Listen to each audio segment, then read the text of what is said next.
യോഹന്നാന്റെ സുവിശേഷം, ഈ സുവിശേഷ യോഗത്തിന്റെ പ്രാരംഭ ദിവസമാണല്ലോ. യോഹന്നാന്റെ സുവിശേഷം 5-ാം അധ്യായത്തിന്റെ 25-ാമത്തെ വാക്യമാണ്. ആമേൻ ആമേൻ ഞാൻ നിങ്ങളോട് പറയുന്നു, മരിച്ചവർ ദൈവപുത്രന്റെ ശബ്ദം കേൾക്കുകയും കേൾക്കുന്നവർ ജീവിക്കുകയും ചെയ്യുന്ന നാഴിക വരുന്നു, ഇപ്പോൾ വന്നുമിരിക്കുന്നു. കേൾക്കുന്നവർ ജീവിക്കുന്ന നാഴിക.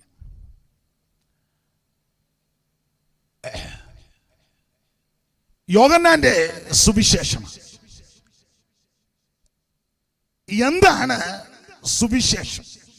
എപ്പോഴും പറയുന്ന കാര്യമാണ്. സുവിശേഷ യോഗം ആയതുകൊണ്ട് വീണ്ടും അത് ആവർത്തിക്കുക. സുവിശേഷം മതം മാറ്റമല്ല. ഡിലേരൽപ്പം കുറച്ച പാട്ട് പാടുമ്പം വേണേ ഒരു പൊടി കിട്ടുകയാണെങ്കിൽ ഒരു സുഖമാണ്. അപ്പോൾ സുവിശേഷം എന്ന് പറഞ്ഞാൽ മതം മാറ്റുന്ന പരിപാടിയല്ല, തത്വ സംഹിതകൾ നിരത്തുകയല്ല. എന്തോ അവിടെ ഒരു ശബ്ദം, ഒരു ഇങ്ങോട്ട്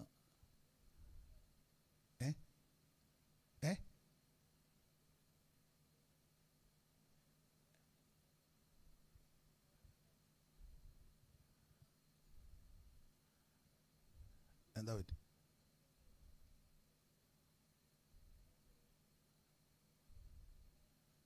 നിങ്ങൾ ഇങ്ങോട്ട് ശ്രദ്ധിക്കും.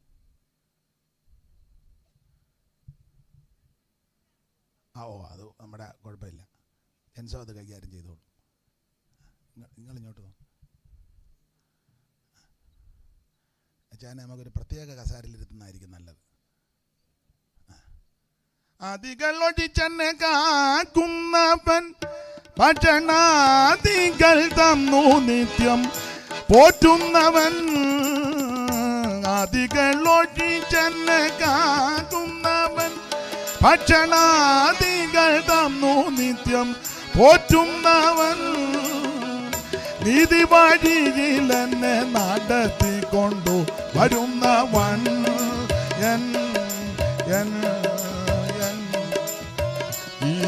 ജീവനായകനെ മനുവേലേ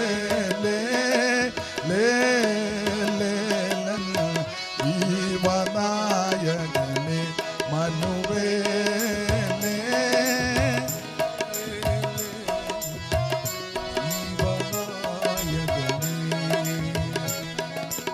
അപ്പോൾ സുവിശേഷം എന്ന് പറഞ്ഞാൽ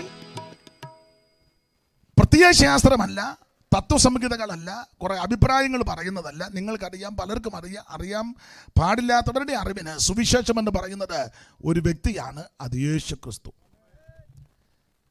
മനുഷ്യവർഗത്തിന്റെ പാപത്തിന് പരിഹാരം വരുത്തുവാൻ സ്വർഗ മഹിമകൾ വെടിഞ്ഞ് ഇഹലോകത്തിൽ ഇറങ്ങി വന്ന നസറയനാകുന്ന യേശു ക്രിസ്തു, അതാ സുവിശേഷം. സുവിശേഷം എന്ന് പറയുമ്പോൾ തന്നെ നല്ല വാർത്തയാണ്.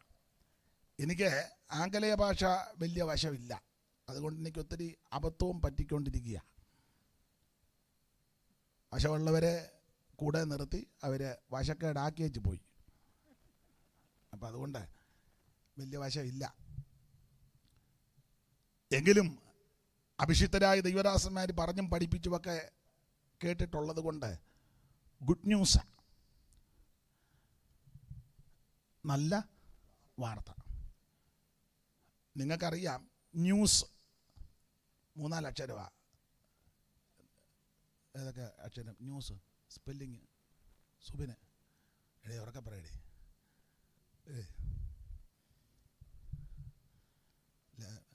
അദ്ദേഹത്തിൻ്റെ ഭാര്യ കോളേജിൽ പഠിപ്പിക്കുക, അങ്ങനെയല്ലോ ഒന്ന് പറ. ന്യൂസ്, NEWS, ന്യൂസ് 4 അക്ഷരമാണ്. NEW. ഗുഡ് ന്യൂസ്, നല്ല വാർത്ത.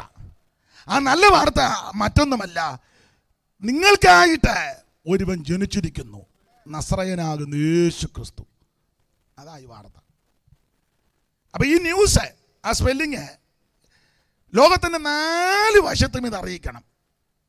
N north, E east, W west, S south എന്ന് പറഞ്ഞാൽ വടക്കും തെക്കും പടിഞ്ഞാറും കിഴക്കുമെല്ലാം അറിയിക്കാൻ പറ്റിയ ഒരേ ഒരു നല്ല വാർത്ത അത് യേശു ക്രിസ്തു. എല്ലാം കിഴക്ക് അറിയിക്കേണ്ട വാർത്ത ഇതാ. ഏതാ? സ്തോത്രം. കിഴക്കും പടിഞ്ഞാറും വടക്കും തെക്കും എല്ലാം അറിയിപ്പാൻ കൊള്ളാവുന്ന ഒരേ ഒരു വാർത്ത, നല്ല വാർത്ത യേശു ക്രിസ്തു, നസറായനാകുന്ന യേശു ക്രിസ്തു. സ്തോത്രം.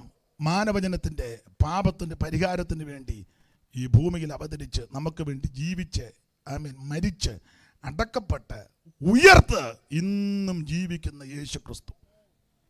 ആ വാർത്ത അതാണ് സുവിശേഷം. അത് ഏത് സ്ഥലത്തും പറയാം, എവിടെയും അറിയിക്കാം. ഇന്ന് ഒരു കേന്ദ്രമന്ത്രി പറഞ്ഞ കാര്യം അറിയാമല്ലോ, പേപ്പർ വായിച്ചവർക്കറിയാം. ക്രിസ്ത്യാനികളെ പറ്റി നല്ല കാര്യമാണ് കേന്ദ്രമന്ത്രി പറഞ്ഞേക്കുന്നത്. ഞാനിത് പേപ്പർ വായിച്ചു, നിങ്ങൾ വായിച്ചെന്ന് തോന്നുന്നു. സ്തോത്രം. നല്ല വാർത്തയാണ് യേശു ക്രിസ്തു. ആ യേശു ക്രിസ്തുവിൻ്റെ വിശേഷതകളാണ് പുതിയ നിയമത്തിലെ പ്രാരംഭ 4 പുസ്തകമാകുന്ന മത്തായി സുവിശേഷം, മർക്കോസിന്റെ സുവിശേഷം, ലൂക്കോസിന്റെ സുവിശേഷം, യോഹന്നാന്റെ സുവിശേഷം, ഈ 4 സുവിശേഷങ്ങളിൽ അറിയിച്ചിരിക്കുന്നത്. എപ്പോഴും പറയാനുള്ള കാര്യമാണ്, യേശു ക്രിസ്തു രാജാതിരാജാവാണ്. യേശു ക്രിസ്തു സമ്പൂർണ്ണ മനുഷ്യനായി ഈ ഭൂമിയിൽ ജീവിച്ച് കാണിച്ചു തന്ന വ്യക്തിയാണ്. യേശു ക്രിസ്തു ഈ ഭൂമിയിലായിരുന്നപ്പോൾ ഒരു ദാസനെ പോലെ അവൻ ജീവിച്ച് തെളിയിച്ചു. എല്ലാത്തിലും ഉപരി യേശു ക്രിസ്തു ഏക സത്യ നിത്യ ദൈവമാണ്. അപ്പൊ യേശു ക്രിസ്തുവിന്റെ രാജ്യത്വം, മനുഷ്യത്വം, ദാസ്യത്വം, ദൈവത്വം, അതാണ് ഈ 4 പേരും മത്തായിയും മർക്കോസും ലൂക്കോസും യോഹന്നാനും അടുക്കടുക്കായിട്ട് തെളിയിച്ചിരിക്കുന്നത്. മത്തായി സുവിശേഷകൻ ഈ യഹൂദന്മാരെയും കൂടെ ഉന്നം വെച്ച എഴുതിയിരിക്കുന്നത്. ഓരോ ഉദ്ദേശമുണ്ടല്ലോ. യഹൂദന്മാർക്ക് പാരമ്പര്യം താല്പര്യമുള്ളത് കൊണ്ട് അവരെയും കൂടെ ഉൾപ്പെടുത്തി അവർക്കും താല്പര്യം വരത്തക്ക വിധത്തിലാണ് മത്തായി എഴുതിയിരിക്കുന്നത്.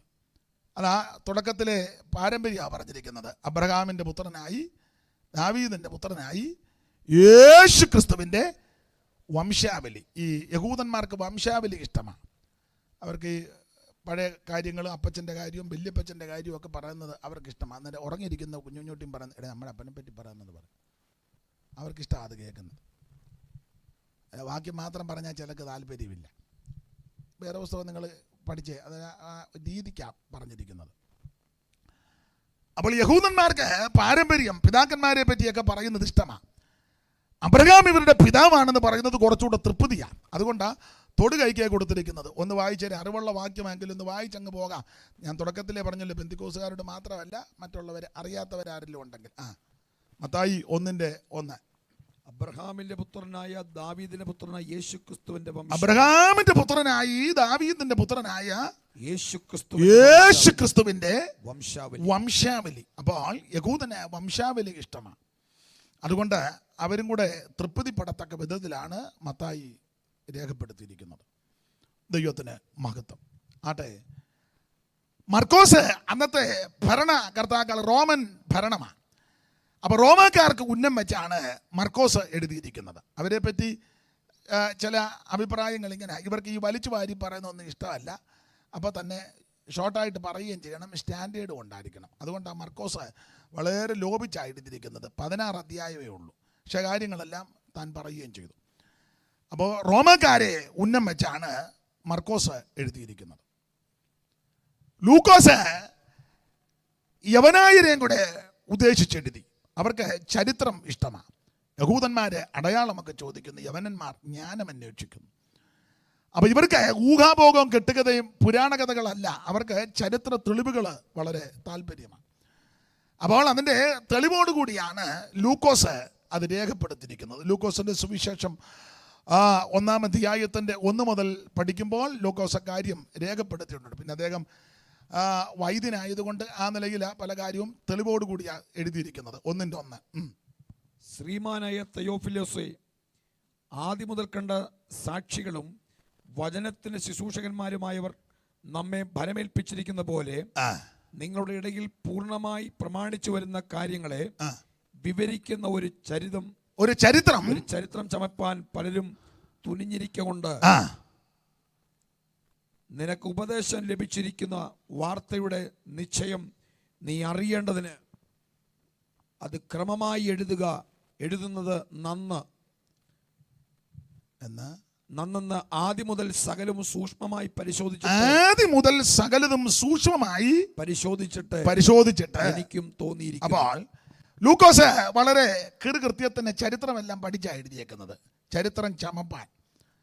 അപ്പോൾ ചരിത്ര തെളിവോടുകൂടിയ അത് ആദ്യം മുതൽ ശ്രദ്ധിച്ചു, സൂക്ഷ്മമായിട്ട് അത് പഠിച്ചു, അത് ക്രമമായിട്ട് എഴുതി. അങ്ങനെയാണ് ലൂക്കോസിൻ്റെ എഴുത്ത് എന്ന് പറഞ്ഞാൽ അറിവുള്ള, വിവരമുള്ള, ജ്ഞാനമുള്ള ഒരു വ്യക്തി ഇത് വായിക്കുമ്പോൾ സംശയത്തിന് യാതൊരു ഹേതുവും ഇല്ല.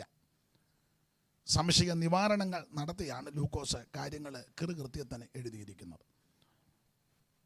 എന്നാൽ ഇതിൽ നിന്നെല്ലാം വ്യത്യസ്തമാണ് നമുക്കറിയാം യോഹന്നാന്റെ സുവിശേഷം. യോഹന്നാൻ എഴുതിയിരിക്കുന്നത് ഞാൻ ഓർപ്പിച്ചല്ലോ, മത്തായി യഹൂദനെ ഉദ്ദേശിച്ചെഴുതി, മർക്കോസ് റോമാക്കാർ ഭരണകർത്താക്കളെ ഉന്നം വെച്ച് എഴുതി, ലൂക്കോസ് യവനായർ അവരെ ഉന്നം വെച്ചെഴുതി. എന്നാൽ യോഹന്നാൻ്റെ എഴുത്ത് ഇതിന് വ്യത്യസ്തമാണ്. യോഹന്നാൻ എൻ്റെ ഭാഷയിൽ പറഞ്ഞാൽ ദൈവസഭയെ ഉന്നം വെച്ചാണ് എഴുതിയേക്കുന്നത്. കാരണം ദൈവമക്കൾക്ക് പ്രധാനമായിട്ട് അവർ പ്രാധാന്യം കൊടുത്തിരിക്കുന്നത് പാരമ്പര്യത്തിനല്ല, ചരിത്രത്തിനല്ല, വലിയ സ്റ്റാൻഡേർഡ് കീപ്പ് ചെയ്യുന്ന നല്ലതാ, പക്ഷെ അതിനല്ല. ദൈവമക്കൾ ഏറ്റവും പ്രാധാന്യം കൊടുക്കുന്നത് ദൈവവചനത്തിനാണ്. നമുക്ക് ആവശ്യം ദൈവത്തിൻ്റെ വചനമാണ്. അപ്പോൾ അതുകൊണ്ട് ആ യോഹന്നാൻ വചനത്തെ ഉദ്ദേശിച്ചെഴുതി, ദൈവസഭയെ ഉദ്ദേശിച്ചെഴുതി. ദൈവമക്കൾക്ക് വചനം ആവശ്യം. അതാ 1-ാം അധ്യായത്തിന്റെ 1-ാം വാക്യം തൊടുകൈക്ക് അങ്ങനെ കൊടുത്തിരിക്കുന്നത്. ആദിയിൽ വചനമുണ്ടായിരുന്നു, വചനം ദൈവത്തോടു കൂടെ ആയിരുന്നു, വചനം ദൈവമായിരുന്നു. അപ്പോൾ ദൈവസഭയെ ഉദ്ദേശിച്ചെഴുതിയിരിക്കുന്നത് കൊണ്ട് വചനത്തിന്റെ കാര്യം ആ തൊടുകൈക്ക് പറഞ്ഞിരിക്കുന്നത്. ആദിയിൽ വചനമുണ്ടായിരുന്നു, വചനം ദൈവത്തോടു കൂടിയായിരുന്നു, ആ വചനം ദൈവമായിരുന്നു. ഇടയ്ക്ക് കയറി പറയാം, നമുക്ക് ആവശ്യം ദൈവവചനമാണ്. ഈ ദൈവവചനത്തിൻ്റെ ഒരു വിശേഷത നിങ്ങൾക്കറിയാം, ഇത് കടന്നു വന്ന് ക്രിയ ചെയ്തുകൊണ്ടിരിക്കും. ഇവിടെ ഇരുന്ന് ശാന്തമായ അന്തരീക്ഷത്തിൽ ദൈവത്തിൻ്റെ വചനം ഭക്തിയോടും പ്രാർത്ഥനയോടും ഏകാഗ്രചിത്തരായിട്ടത് കൈക്കൊള്ളുമ്പോൾ ഈ വചനം എൻ്റെ ഭാഷയിൽ പറഞ്ഞാൽ നിൻ്റെ വീട്ടിൽ ചെന്ന് ക്രിയ ചെയ്തുകൊണ്ടിരിക്കും. രോഗികളായി ഭാരപ്പെടുന്ന ആരെങ്കിലും ഇന്ന് രാത്രി ഗ്രൗണ്ടിൽ വന്നെങ്കിൽ, ദൂരത്തിരുന്ന് വീട്ടിലിരുന്നോ കിടക്കയിൽ അഭയം പ്രാപിച്ച് കേൾക്കുന്നെങ്കിൽ ആമ ശ്രദ്ധിച്ച് ഈ വചനം കേൾക്കുമ്പോൾ ഈ വചനം ആ രോഗമുള്ള ഭാഗത്ത് ക്രിയ ചെയ്യും. എൻ്റെ ഭാഷയാ. ഉപദേശിമാർ തലയിലും കൈവെക്കണ്ട, ഇട്ട് കുലുക്കുകയും വേണ്ട, തള്ളി താഴെ ഇടുകയും വേണ്ട, തെള്ളിക്കൊണ്ട് നടക്കുകയും വേണ്ട. ഇന്നാളൊരു സഹോദരിയെ തെള്ളിക്കൊണ്ട് പോകുന്നതുണ്ട്. അവൾ അതിനെ പുറകോട്ട് പോവുക. അവനെ വീഴിക്കാൻ നോർത്ത, അവൾ വീഴുന്നില്ല. തെള്ളിക്കൊണ്ട് നടക്കണ്ട, ഉരുട്ടിക്കൊണ്ട് നടക്കണ്ട, ഒന്നും ചെയ്യണ്ട. പിന്നെ തലയെ കൈവച്ച് പ്രാർത്ഥിക്കുന്നതിന് ഞാൻ എതിരല്ല. എൻ്റെ അഭിപ്രായം പറയാം. തലയിലും കൈവച്ചില്ലേലും കുഴപ്പമില്ല, നീ വചനം ശ്രദ്ധിച്ച് കേട്ടാൽ മതി. ഈ വചനം കടന്നു വന്ന് ക്രിയ ചെയ്തുകൊണ്ടിരിക്കും. ഇന്ന് രാത്രി വിശ്വാസത്തോട് ഇവിടെ നിന്ന് വചനം കേൾക്കുന്നത് ദൈവമക്കൾ ഓർത്തോണം. ഇവിടെ നിന്ന് വചനം കേൾക്കുമ്പോൾ ഈ വചനം നിൻ്റെ വീട്ടിൽ ചെന്ന് ക്രിയ ചെയ്തുകൊണ്ടിരിക്കും. രോഗമുള്ള ഭാഗത്ത് ഈ വചനം വന്ന് ശക്തീകരിക്കും. അങ്ങനെയാണല്ലോ തിരുവചനവും പഠിപ്പിക്കുന്നത്. സന്ധ്യമച്ചകളെ വേറെ പിടിപ്പിക്കരുത്, തുളച്ചില്ലെന്ന വചനമാണ്. യഹോവയുടെ വചനം തീ പോലെയും പാറയെ തകർക്കുന്ന ചുറ്റികയാണ്. യഹോവയുടെ വചനം നമ്മുടെ അണ്ണാക്കിന് മധുരമാണ്. ഇത് തേനിലും തേൻകട്ടയിലും മധുരമുള്ളതാ ദൈവത്തിൻ്റെ വചനം. ഇത് അതിവേഗത്തിൽ ഓടുന്ന തിരുവചനമാണ്. യെശയ്യാപ്രവചനത്തിൽ വായിക്കുന്നത്, എൻ്റെ വായിൽ നിന്ന് പുറപ്പെടുന്ന എൻ്റെ വചനം വെറുതെ എൻ്റെ അടുക്ക വരത്തില്ല, ഞാൻ അയച്ച കാര്യം സാധിപ്പിക്കും, എനിക്ക് ഇഷ്ടമുള്ളതെല്ലാം നിവർത്തിക്കും. ഇന്ന് രാത്രി വിശ്വാസത്തോടെ തിരുവചനം കേൾക്കുന്ന ദൈവത്തിൻ്റെ പൈതലിന് വേണ്ടി ഈ വചനം വ്യാപരിച്ചുകൊണ്ടിരിക്കും. വിശ്വസിക്കുന്നവരിന്ന് രാത്രി ദൈവത്തിന് മഹത്വം കൊടുക്കാൻ. മുഖകാന്തികൾ മ്ലാനത നീക്കും, നിൻമുഖകാന്തിയൻ മ്ലാനത നീങ്ങും, നിൻ മധുരാമൃത വചനം ഭിന്നതയാകവേ പോകും. നിൻ മധുരാമൃത വചനം ഭിന്നതയാകവേ പോകും. മഹിമയഴും പരമേശ മഹിമം യേശു മകേശ, മഹിമയഴും പരമേശ മഹിമമേശു മഹിമയഴും പരമേശ മഹിമേ. അപ്പോൾ ദൈവസഭയ്ക്ക് ആവശ്യം ദൈവത്തിന്റെ തിരുവചനമാണ്. അപ്പോൾ അവരെ ഉദ്ദേശിച്ചാണ് യോഹന്നാൻ എഴുതിയിരിക്കുന്നത്. ഈ ദൈവവചനത്തിന്റെ ശുശ്രൂഷകരുടെ വിശേഷത കർത്താവിന് എല്ലാവരെയും ആവശ്യമാണ്. ഒരു വിഭാഗത്തെ മാത്രമല്ല ദൈവത്തിന് ആവശ്യം, മുഴു ലോകത്തെയും ദൈവത്തിന് ആവശ്യമാണ്. സകല മനുഷ്യരും ദൈവസന്നിധി വരണം. അതാണ് ദൈവത്തിന്റെ തിരികിതം. അപ്പൊ എല്ലാവരും ഇത് കേൾക്കണം, അറിയണം, മനസ്സിലാക്കണം. ആ ഉദ്ദേശത്തോടാണ് എഴുതിയിരിക്കുന്നത്. അപ്പോൾ റോമാക്കാർക്ക് ഇത് ആവശ്യമാണ്, യഹൂദന്മാർക്ക് ആവശ്യമാണ്, ജാതികൾക്ക് ആവശ്യമാണ്, ദൈവസഭയ്ക്ക് ആവശ്യമാണ്. ഇവരെല്ലാം കൂടെ ഉൾപ്പെടുത്തുക. ഒരു ഗ്രൂപ്പുകാരെ മാത്രം ഉൾപ്പെടുത്തുകാരനെ എനിക്ക് നിങ്ങൾക്കും പലർക്കും ഇതിനകത്ത് വരാനൊക്കത്തില്ലായിരുന്നു. ഇനി ദൈവദാസന്മാരുടെ ശുശ്രൂഷകൾ നിങ്ങൾ ചിന്തിച്ചേ, പരിശോധിച്ചേ, എല്ലാവരും ഇതിൽ ഭാഗവക്കാകണം. എന്നെപ്പറ്റി ഒത്തിരി ആക്ഷേപങ്ങൾ പറയുന്നുണ്ട്. അതിൽ ഒന്ന് രണ്ട് ആക്ഷേപങ്ങൾ ഒത്തിരി ഉണ്ട്, എങ്കിലും ഒന്ന് രണ്ട് ഞാനങ്ങ് പറയാം. ബാക്കി നിങ്ങളെല്ലാവരും പറയുന്നുണ്ടല്ലോ. അതിൽ ഒന്ന് രണ്ട് ആക്ഷേപങ്ങൾ, പുള്ളിയെ അങ്ങ് പാട്ട് തന്നെ, അപ്പോൾ അത് ആവശ്യമുള്ളവരുണ്ട്, അവർക്കത് കിട്ടിക്കോളും. പാട്ടാ.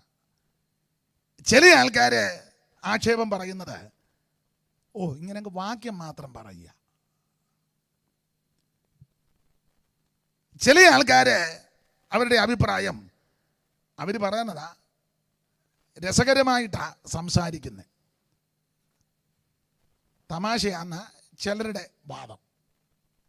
സത്യം പറഞ്ഞാൽ ഞാൻ തമാശ പറയുന്നില്ല, ഞാൻ എൻ്റെ ശൈലിയിൽ അങ്ങ് പറയുന്നതേ ഉള്ളൂ. ചില ആൾക്കാർ പറയുന്നത് ഭയങ്കര ഉപദേശമാണ്. ഇങ്ങനെ പല അഭിപ്രായങ്ങളുണ്ട്. കർത്താവും ഒരിക്കൽ ചോദിച്ചല്ലോ, ഇല്ലേ, നമ്മൾ കുറച്ച് നാൾ കൊണ്ട് യോഗം നടത്തുക, അഭിപ്രായം എന്നാന്ന്. അപ്പോൾ ശിഷ്യന്മാർ കുറച്ച് നാൾ കൊണ്ട് ഈ അഭിപ്രായം എല്ലാം കേട്ടിച്ച് മിണ്ടാതെ കൂടെ നടക്കുക. കർത്താവ് സർവ്വജ്ഞാനി ആയതുകൊണ്ട് ഇവരുടെ ഉള്ളിലിരിപ്പൂടെ ഒന്ന് മനസ്സിലാക്കാൻ ഇടയ്ക്ക് ബിലിപ്പിൻ്റെ കൈശര്യ വന്നപ്പോൾ ചോദിച്ചില്ലേ, നാട്ടുകാരിൽ എന്നെ പറ്റി എന്നാ പറയുന്നതെന്ന്. അപ്പോൾ ശിഷ്യന്മാർ പറഞ്ഞു, ധാരാളം കാര്യം പറയുന്നുണ്ട്, ഞങ്ങൾ നിന്നോടൊന്നും പറയാതിരിക്കുന്നതെന്ന് പറഞ്ഞു. അല്ല എന്നാലും എന്നാ, അത് അതിനെ നിങ്ങൾ പറയാത്ത, അത് ശുശ്രൂഷ ഡിമ്മാകുമെന്ന് ഓർത്ത. കർത്താവ് പറഞ്ഞില്ലെങ്കിലും കർത്താവ് ഉള്ളത്തിൽ ചിന്തിച്ച് കാണുമ്പോൾ ഡിമ്മും ബ്രൈറ്റും ഒന്നുമല്ല, കാര്യം പറയാൻ പറഞ്ഞു. എന്നാലും പൊതുജനത്തിൻ്റെ അഭിപ്രായം. അപ്പം ശിഷ്യന്മാർ പറഞ്ഞില്ലെങ്കിലും പറഞ്ഞു, ബഹുജനം പലവിധമല്ലയോ. അല്ല എന്നാലും എന്തോ ആൾക്കാരുടെ ഒരു അഭിപ്രായം. നമ്മളിങ്ങനെ കവർണ്ണഭൂമിയിലെ യോഗം, കടൽക്കരയിലെ യോഗം, ബദാനിയിലെ യോഗം, മലമേൽ കയറിയുള്ള യോഗം, പടകിലിരുന്നുള്ള യോഗം, കടൽക്കരയിലെ യോഗം, പിന്നെ അങ്ങനെ പല യോഗങ്ങൾ നടത്തുകയല്ലയോ. വലിയ വലിയ ക്രൂസേഡുകളാണ്. ഒരു ദിവസത്തെ യോഗം, 3 ദിവസത്തെ യോഗം, ഇങ്ങനെ യോഗമാണ്. അപ്പോൾ ഈ നാട്ടുകാരുടെ അഭിപ്രായം. അപ്പോൾ ശിഷ്യന്മാർ പറഞ്ഞു, പല അഭിപ്രായങ്ങളാണ് പറയുന്നത്. എന്തുവാ? ചെല്ലു പറയുന്നത് നിനക്ക് ഭൂതമുണ്ടെന്ന്. ഈയിടെ 2 പേര് അങ്ങനെ ഒരു വയ്യാറ്റുപുഴ മുക്കിന് നിന്നാ പറഞ്ഞു, നിനക്ക് ഭൂതമുണ്ട്. പിന്നെ വേറെ 2 പേര് ആ മീൻകുഴി ഭാഗത്ത് നിന്ന് പറഞ്ഞു, നീ ഭൂതങ്ങളുടെ തലവനാകുന്ന ബേൽസബൂലിനെ കൊണ്ടാണ് ഇതെല്ലാം ചെയ്യിക്കുന്നത്. തീർന്നു? ഇല്ല. മെനഞ്ഞാൻ നാളി നീലിപിലാവ് ഇന്ന് ഒരുത്തൻ പറഞ്ഞു, നീ എരമയാവാന്ന്. ഒരുത്തൻ പറയുന്നത് ഏലിയാവാന്ന്. പിന്നെ വേറെ ഒത്തിരി ഉണ്ട്. വേറെ ഈ താഴ്ത്തി കെട്ടാൻ പറഞ്ഞ്, എന്നാ ശുശ്രൂഷ ചെയ്താൽ എന്നാ തച്ചൻ്റെ മോനല്ലയോ, അത് കൊച്ചാക്കാൻ പറഞ്ഞതാ. പിന്നെന്തോ എൻ്റെ അഭിപ്രായമുണ്ട്. ഇഷ്ടം പോലെ ഉണ്ട്. ഇന്നാളൊരാൾ പറഞ്ഞ് ശരിയായിട്ടൊന്നും ജനിച്ചതല്ലെന്ന്. മനസ്സിലായല്ലോ, വേശ്യാപുത്രനാണ്. അങ്ങനെ പല പല അഭിപ്രായങ്ങളാണ്. അപ്പം കർത്താവ് ഈ ശിഷ്യന്മാരോട് ചോദിച്ചു, ആട്ടെ, നാട്ടുകാർ പല കാര്യങ്ങൾ പറയുന്നുണ്ട്, അത് അവിടെ ഇരിക്കട്ടെ, നിങ്ങൾക്ക് എന്നെ പറ്റിയുള്ള അഭിപ്രായം എന്നാ? നമ്മൾ 2-3 വർഷമായല്ലോ ഇങ്ങനെ ഒന്നിച്ച് സഹകരിക്കാൻ തുടങ്ങിയിട്ട്. അതല്ലേ ഏറ്റവും വലുത്. നിങ്ങൾക്ക് എന്നെ പറ്റിയുള്ള അഭിപ്രായം.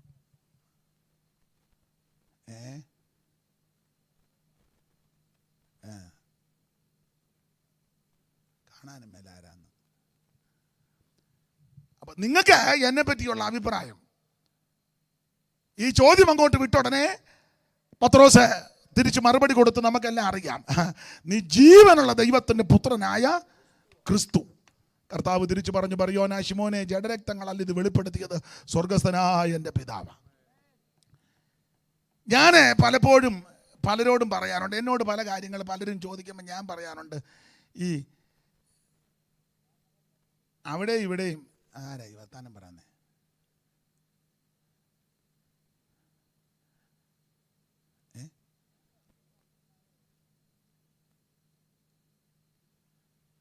അപ്പൊ ശ്രദ്ധിക്കുക.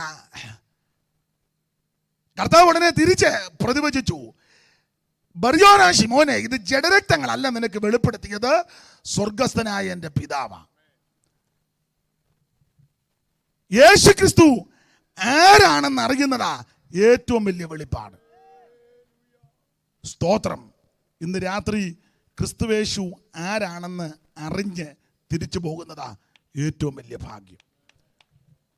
ക്രിസ്തുവേശു ലോകത്തിൽ വന്നത് പാപികളെ രക്ഷിക്കാനാ. കർത്താവ് തന്നെ തിരുവായി മൊഴിഞ്ഞല്ലോ, നീതിമാന്മാരെ തേടിയല്ല ഞാൻ ഇങ്ങോട്ട് വന്നത്. ഇന്ന് രാത്രി മനുഷ്യവർഗത്തിൻ്റെ പാപത്തിന് പരിഹാരം വരുത്തുവാൻ സ്വർഗമഹിമകൾ വെടിഞ്ഞ് ഇഹലോകത്തിലേക്ക് ഇറങ്ങി വന്ന നസറായനാകുന്ന യേശു ക്രിസ്തു. ആട്ടെ, നമ്മുടെ വിഷയത്തിൽ വരാം. അപ്പോൾ യേശു ക്രിസ്തു ദൈവമാണെന്ന് യോഹന്നാൻ അങ്ങോട്ട് തെളിയിക്കുക. ദൈവസഭയെ ഉദ്ദേശിച്ച യേശു ക്രിസ്തു ഏകദൈവം, യേശു ക്രിസ്തു നിത്യദൈവം, യേശു ക്രിസ്തു സത്യദൈവം, യേശു ക്രിസ്തു സാക്ഷാൽ ദൈവം, യേശു ക്രിസ്തു മാത്രം ദൈവം. പൗലോസിന്റെ ഭാഷയിൽ പറഞ്ഞാൽ തീത്തോസിന്റെ ലേഖനത്തിൽ നമ്മൾ വായിക്കുന്നത് മഹാദൈവവും നമ്മുടെ രക്ഷിതാവുമാകുന്ന യേശു ക്രിസ്തു. യേശു ക്രിസ്തു ദൈവമല്ലെന്ന് ശടിക്കുന്ന, വാദിക്കുന്ന, തർക്കിക്കുന്ന ചിലരുണ്ട്. അവർക്ക് ആ ഒരൊറ്റ വാക്യം കൊടുത്താൽ മതി, ഗുണപ്പെടാനാന്നേ ആ ഒരു വാക്യം മതി. ഒന്ന് വായിച്ചേരും, തീത്തോസ് 2:11 മുതൽ. അറിവുള്ള വാക്യമാ എങ്കിലും ഒന്ന് വായിച്ചോ. യേശു ക്രിസ്തു ദൈവമല്ലെന്ന് വാദിക്കുന്ന, ശടിക്കുന്ന ആൾക്കാർക്ക് ഈ ഒരൊറ്റ വാക്യം കൊടുത്താൽ മതി, വേറെ സംഭാവനത്തിനൊന്നും പോകണ്ട. എൻ്റെ ഒരു വാക്യം വായിച്ചേര്. തീത്തോസിന്റെ ലേഖനം 2-ാം അധ്യായത്തിന്റെ 11 മുതൽ താഴോട്ടുള്ള തിരുവെഴുത്തുകൾ. സകല മനുഷ്യർക്കും രക്ഷാകരമായ ദൈവകൃപ ഉദിച്ചുവല്ലോ, സകല മനുഷ്യർക്കും രക്ഷാകരമായ ദൈവകൃപ ഉദിച്ചുവല്ലോ, നാം ഭാഗ്യകരമായ പ്രത്യാശയ്ക്കായിട്ടും മഹാദൈവവും നമ്മുടെ രക്ഷിതാവുമായ യേശുക്രിസ്തുവിന്റെ തേജസ്സിന്റെ പ്രത്യക്ഷതയ്ക്കായിട്ടും കാത്തുകൊണ്ടിരിക്കുക. അപ്പൊ ശ്രദ്ധിക്കുക, ആ വാക്യത്തിൽ കൊടുത്തിരിക്കുന്ന പരമപ്രധാനമായ പദപ്രയോഗം മഹാദൈവവും നമ്മുടെ രക്ഷിതാവുമാകുന്ന യേശു ക്രിസ്തു. ഇന്ന് രാത്രി എന്നെ കേൾക്കുന്ന പ്രിയരെ, യേശു ക്രിസ്തു മഹാദൈവമാണ്, അവിടുന്ന് നിത്യദൈവമാണ്, അവിടുന്ന് സത്യദൈവമാണെന്ന്, അവിടുന്ന് ജീവനുള്ള ദൈവമാ, അവിടുന്നാണ് ഏകദൈവം. യേശു ക്രിസ്തു മാത്രമാണ് ദൈവം. ആ കാര്യമാണ് യോഹന്നാൻ തൻ്റെ എഴുത്തിൽ കൂടി വിവരിക്കുന്നത്. യേശുക്രിസ്തുവിൻ്റെ ദൈവത്വം ഓരോ അധ്യായത്തിലും അവിടുന്ന് അത്ഭുതങ്ങളുടെ ദൈവമായി വെളിപ്പെടുന്നതായിട്ട് മനസ്സിലാക്കുന്നു. നിങ്ങൾക്കറിയാം, അറിവുള്ള ഭാഗമാണല്ലോ. 1-ാം അധ്യായത്തിൽ ലോകത്തിൻ്റെ പാപത്തെ ചുമക്കുന്ന ദൈവത്തിൻ്റെ കുഞ്ഞാട്. 2-ാം അധ്യായത്തിൽ കാനാവിലെ കല്യാണ വീട്ടിൽ അവിടുന്ന് പച്ചവെള്ളത്തെ വീഞ്ഞാക്കി. 3-ാം അധ്യായത്തിലേക്ക് വരുമ്പോൾ അവിടുന്ന് നിത്യജീവൻ കൊടുക്കുന്ന ദൈവമാണ്. 4-ാം അധ്യായത്തിലേക്ക് പ്രവേശിക്കുമ്പോൾ അവിടുന്ന് ആത്മാവാകുന്ന ദൈവം. 5-ാം അധ്യായത്തിലെ കുറുവാക്യമാണ് നമ്മൾ വായിച്ചത്. 5-ാം അധ്യായത്തിൽ സകല ദീനങ്ങളെയും വ്യാധികളെയും പൊറുപ്പിക്കുന്ന അത്ഭുതങ്ങളുടെ ദൈവം. 6-ാം അധ്യായത്തിൽ സ്വർഗത്തിൽ നിറങ്ങുമെന്ന ജീവന്റെ അപ്പമായ ദൈവം. 7-ാം അധ്യായത്തിൽ ആത്മ നിറവിനെ പകർന്നു കൊടുക്കുന്ന നിത്യനായ ദൈവം. 8-ാം അധ്യായത്തിൽ സാക്ഷാൽ ദിവ്യ വെളിച്ചമാകുന്ന ദൈവം. 9-ാം അധ്യായത്തിൽ നമുക്കറിയാം, പിറവിയിലെ കുരുടനെ സൗഖ്യമാക്കിയ അത്ഭുതങ്ങളുടെ ദൈവം. എത്ര മാറാരോഗവും പാരമ്പര്യ രോഗങ്ങളും ഏത് വിഷയങ്ങളാണെന്ന് പരിഹരിക്കാൻ കഴിവുള്ളവനാണ് നസറയനാകുന്ന യേശു ക്രിസ്തു. 10-ാം അധ്യായത്തിലേക്ക് വരുമ്പോൾ നല്ല ഇടയനായ ദൈവം. 11, 12 അധ്യായം ചേർത്ത് പഠിച്ചാൽ നിങ്ങൾക്കറിയാം, മരിച്ചവരെ ഉയർപ്പിക്കുന്ന ദൈവം. ഇന്ന് രാത്രി സത്യദൈവമായ, നിത്യദൈവമായ, ഏകദൈവമായ, സാക്ഷാൽ ദൈവമായ യേശു ക്രിസ്തു ഈ രാത്രി നമ്മുടെ നടുവിൽ കൂടെ ഉലാവിക്കൊണ്ടിരിക്കുക. അവിടുന്ന് പറഞ്ഞ് 2-3 പേർ എൻ്റെ നാമത്തിൽ എവിടെ കൂടിയാലും ഞാൻ അവരുടെ നടുവിൽ വരുമെന്ന് അരുളി ചെയ്ത നസറായൻ ഇന്ന് രാത്രിയിൽ ഈ ഗ്രൗണ്ടിൻ്റെ നടുവിൽ നടകൊള്ളുന്നതോർത്ത് ദൈവത്തിന് മഹത്വം അനുഭവിക്കുന്ന, വിശ്വസിക്കുന്ന, അത് അനുഭവിച്ചു കൊണ്ടിരിക്കുന്ന ദൈവമക്കളെ ഓർത്ത് ഇന്ന് രാത്രി ദൈവത്തിന് മഹത്വം. ഏകസത്യ ദൈവമേയുള്ളൂ ഭൂവാസികളെ, ഏകസത്യ ദൈവമേയുള്ളൂ ഭൂവാസികളെ, ഏക സത്യ ദൈവമേയുള്ളൂ. ഏക സത്യ ദൈവമൊന്ന്, ഏക രക്ഷിതാവുമൊന്ന്. ഏക സത്യ ദൈവമൊന്ന്, ഏക രക്ഷിതാവുമൊന്ന്. ഏക സത്യവേദമൊന്ന്, ഏക രക്ഷാമാർഗമൊന്ന്. ഏക സത്യവേദമൊന്ന്, ഏക രക്ഷാമാർഗമൊന്ന്. ഏക സത്യ ദൈവമേയുള്ളൂ. ഭൂവാസികളെ ഏക സത്യ ദൈവമേയുള്ളൂ. ഭൂവാസികളെ ഏക സത്യ ദൈവമേയുള്ളൂ. ഭൂവാസികളെ ഏക സത്യ ദൈവമേയുള്ളൂ. ശ്രദ്ധിക്കുക, യേശു ക്രിസ്തു ഒരു വിഭാഗത്തിന്റെ ദൈവമല്ല, അവിടുന്ന് മുഴു ലോകത്തിന്റെയും ദൈവമാണ്. ഒരു പ്രത്യേക വിഭാഗത്തിന് വേണ്ടി അവതരിച്ച ആളല്ല ക്രിസ്തു, മുഴു ലോകത്തിനും വേണ്ടി അവതരിച്ചവന്. ഒരു പ്രത്യേക സംഘടനയ്ക്ക് വേണ്ടി മാത്രം ഇറങ്ങി വന്ന ആളല്ല ക്രിസ്തു, അവിടുന്ന് മുഴു ലോകത്തിൻ്റെ ദൈവമാണ്. ഏത് മതത്തിലും കുലത്തിലും കുടുംബത്തിലും നിറത്തിലും നിലവാരത്തിൽപ്പെട്ടവർക്കും യേശുവിനെ അറിയുവാനും ആരാധിക്കുവാനും അംഗീകരിക്കുവാനും അനുഗമിപ്പാനും അതിനുള്ള അവകാശമുണ്ട്. അതുകൊണ്ടാണല്ലോ ഇന്ന് രാത്രി ഞാനും എന്നെ പോലെയുള്ള അനേക പ്രിയപ്പെട്ടവരും ഈ മാർഗത്തിൽ വരുവാൻ സത്യദൈവമായ നിത്യദൈവമായ ഏകദൈവമായ യേശു ക്രിസ്തുവിനെ സേവിക്കുവാൻ ആരാധിക്കുവാൻ അനുഗമിപ്പാൻ ഇടയായത്. അതോർത്ത് ഇന്ന് രാത്രി വീണ്ടും ദൈവത്തിന് മഹത്വം കൊടുക്കുക. അവിടുന്ന് ഏകദൈവമാണ്, സത്യദൈവമാണ്. ഇന്ന് രാത്രി എടുത്ത വാക്യത്തിലേക്ക് നമുക്ക് വരണം. ഒരിക്കൽ കൂടി ആ വാക്യം വായിച്ചാട്ടെ.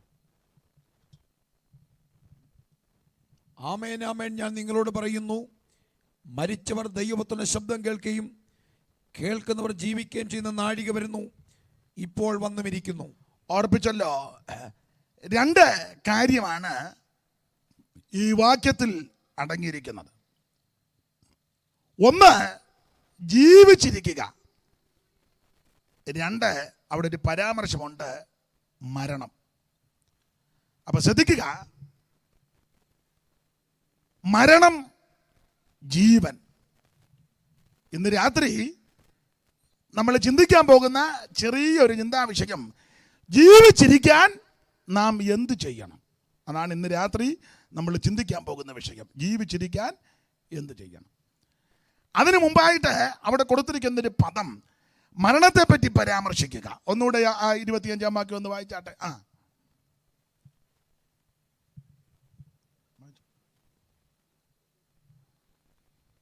ആമേൻ ആമേൻ, ഞാൻ നിങ്ങളോട് പറയുന്നു, മരിച്ചവർ ദൈവത്തിന്റെ ശബ്ദം കേൾക്കുകയും കേൾക്കുന്നവർ ജീവിക്കുകയും ചെയ്യുന്ന നാഴിക വരുന്നു. ഇന്ന് രാത്രി എന്നെ കേൾക്കുന്ന പ്രിയപ്പെട്ടവരോട് പ്രാരംഭമായിട്ട് നിങ്ങൾ ഇങ്ങോട്ട് ശ്രദ്ധിക്കാതൊക്കെ അവർ പരുവത്തിന് കൈകാര്യം ചെയ്തോളൂ. നിങ്ങൾ ആ പുള്ളിയെ വളരെ യോഗ്യമായിട്ടാണ് കൊണ്ടുപോകുന്നത്. നിങ്ങൾ ഇങ്ങോട്ട് ശ്രദ്ധിക്കേ. ഇതുപോലൊരു അവസരം നിങ്ങൾക്ക് കിട്ടുകയില്ല. ആ തള്ള പുറകോട്ട് പിന്നെ നോക്കിയിരിക്കും, ഇങ്ങോട്ട് നോക്കാൻ. അങ്ങനെ വേണേൽ കൊണ്ടുപോവാം. അപ്പൊ ശ്രദ്ധിച്ചേ, ജീവനും മരണവും. ഇന്ന് രാത്രി എന്നെ കേൾക്കുന്ന പ്രിയപ്പെട്ടവരോട് പ്രാരംഭത്തിൽ ഓർപ്പിക്കട്ടെ, മരണം. ഒരു ദിവസം മരണം എന്നെയും നിങ്ങളെയും ഒന്ന് പിടികൂടും. ഞാൻ മരണ വീടുകളിലൊക്കെ പോയി പറയാറുണ്ട് അവസരം കിട്ടുമ്പം. ചെല്ലു പറഞ്ഞ് ഇപ്പം മരണ വീട്ടിൽ തന്നെ നടക്കുക എന്നാ, ഇപ്പോഴല്ല നേരത്തെ നടക്കുമായിരുന്നു. പിന്നെ ഞാൻ കല്യാണത്തിന് പോയില്ലെങ്കിലും മരണ വീട്ടിൽ പോവും. കാരണം പുസ്തകത്തിലെ വാക്യം അങ്ങനെ, മരണ വീട്ടിൽ പോകണം, അത്യാവശ്യമാണ്. പരിചിതരായവരും പരിചയമുള്ളവരും വേണ്ടപ്പെട്ടവരുമൊക്കെ കടന്നു പോകുമ്പോൾ അവസരം ലഭിച്ചാൽ സമയം കണ്ടെത്തും, അവിടെ പോകും. ചില നേരത്തെയൊക്കെ യോഗങ്ങൾ ചിലപ്പം പോകത്തില്ല, അവരെ വിളിച്ച് പറയും, അല്പം താമസിക്കും. അയ്യോ അതെന്നാ, എനിക്ക് മരണ വീട്ടിൽ പോകണം, കാരണം ഇനിയും ഭൂമി വെച്ച് അവരെ കാണാനൊക്കുകയല്ല. അപ്പോൾ ഒരു നോക്കുന്ന കാണണം. പ്രസംഗിക്കാനുള്ള ഇതുകൊണ്ട് പോകുന്നതല്ല, അവരുടെ ദുഃഖത്തിൽ ഒരു നിമിഷം എന്തെങ്കിലും ഒന്ന് പങ്കുകൊള്ളുക, അതുകൊണ്ട് പോകും. അത് പോകണമെന്ന് ആ പുസ്തകത്തിലെ പ്രമാണം. വിരുന്ന് വീട്ടിൽ പോകുന്നതിനേക്കാൾ, നമുക്ക് വാക്യമൊക്കെ അറിയാമെങ്കിലും എല്ലാം കണക്ക് കൂട്ടിയേ പോകുകയുള്ളൂ. സ്തോത്രം. എന്നാൽ ഞാൻ കഴിവിൻ്റെ പരമാവധി പോകും. അപ്പോൾ അടുത്ത കാലത്ത് ഒരാൾ പറഞ്ഞത്, ഇപ്പം മരണ വീട്ടിൽ തന്നെ അങ്ങ് നടക്കുക. എന്നാൽ മരണ വീട്ടിലല്ല, നേരത്തെ പോകുമായിരുന്നു. പറഞ്ഞ പുള്ളിയായിട്ട് ഒത്തിരി പോയിട്ടുണ്ട്. അപ്പം മരണവീട്ടിൽ പോകും. കാരണം ഒരു ദിവസം ഞാനും നിങ്ങളും ഈ വഴി കടന്നു പോകേണ്ടവരാ. എന്നെ കേൾക്കുന്ന പ്രിയപ്പെട്ടവരെ ഓർമ്മിപ്പിക്കട്ടെ, മരണത്തിൻ്റെ തണുത്ത കരം നമ്മെ വന്ന് തല ഓടുന്നതിന് മുമ്പ് യേശു ക്രിസ്തുവിനെ രക്ഷിതാവായി സ്വീകരിച്ചോണം. ഏത് സമയത്തും മരണം വരും, ഇല്ലയോ? ഇതിപ്പം നോട്ടവും പോക്കുമൊക്കെ കണ്ടാൽ ഞാൻ മരിക്കുകയല്ലെന്നും പറഞ്ഞ ഇപ്പോഴാണ് മരണം പെട്ടെന്നാ, ഒരൊറ്റ ഇക്കളിനുള്ളതേ ഉള്ളൂ. നമ്മൾ ചോദിക്കും കുഞ്ഞുഞ്ഞൂട്ടി എങ്ങനെയാ വരുന്നത്? ഒരു ഞരക്കം മാത്രമേ കേട്ടുള്ളൂ, അതിനേ ഉള്ളൂ കുഞ്ഞുഞ്ഞ്. പോക്ക് കണ്ടാൽ 9 ഞരക്കത്തിനുള്ളതെന്ന് പറഞ്ഞായി പോകുന്നത്. ഇല്ല, മനസ്സിലായോ? പണ്ടൊക്കെ ഈ മരണം നമ്മൾ സുഖമില്ലാത്തവരും വയ്യാത്തവരൊക്കെ കിടക്കുമ്പം കൂടെ കാണാമ്പോൾ നമ്മൾ ഇന്ന് ചോദിക്കും വീട്ടുകാരോട് എങ്ങനെയുണ്ട്? ഇന്നലെ ഒരു കുറുകുറുപ്പും മുട്ടലുമൊക്കെ ഉണ്ടായിരുന്നു. മിക്കവാറും വെളുപ്പിക്ക് വന്ന്, പഴയ ഭാഷയാണ്, വെളുപ്പിക്ക് വന്ന് തോന്നുന്നില്ല. നമ്മൾ വെളുപ്പിനെ ചെല്ലുമ്പോൾ പുള്ളി ചാരി ഇരുന്ന് പൊടിയരിക്കുഞ്ഞ് കുടിക്കുന്നു. പോവുകയല്ല, കുറ്റമല്ലീ പറയുന്നത്. പിന്നെയും 2 ദിവസം കഴിഞ്ഞ് നമ്മൾ ചെല്ലുമ്പം ഇപ്പം എങ്ങനെയുണ്ട്? ഇന്നലെ മുതലേ കഞ്ഞുകൂടി അങ്ങ് നിർത്തി, കാലിൻ്റെ പൊത്തയ്ക്കൊരു നീർക്കോളും ചെള്ളയ്ക്കും ഒരു തടിപ്പും ഒക്കെ ഉണ്ട്. ഇടയ്ക്കിടയ്ക്ക് കണ്ണിങ്ങനെ തപ്പുന്നുണ്ട്. മൂത്ത മോള് ബോംബെയിൽ, അവൾ വരാനായിരിക്കും കണ്ണുകൊണ്ടിങ്ങനെ തപ്പുന്നത്. അപ്പം നമ്മൾ ഓർക്കും മിക്കവാറും പോകാൻ സാധ്യത ഉണ്ട്. നമ്മൾ 2 ദിവസം കഴിഞ്ഞ് പോയോ ഇല്ലയോ എന്നറിയാം. ഇന്നത്തെ പോലെ ഫോണൊന്നും ഇല്ലല്ലോ. ചെല്ലുമ്പോൾ പുള്ളി മടിയും കുത്തി ഒട്ടുപാല് പറിക്കുന്നു.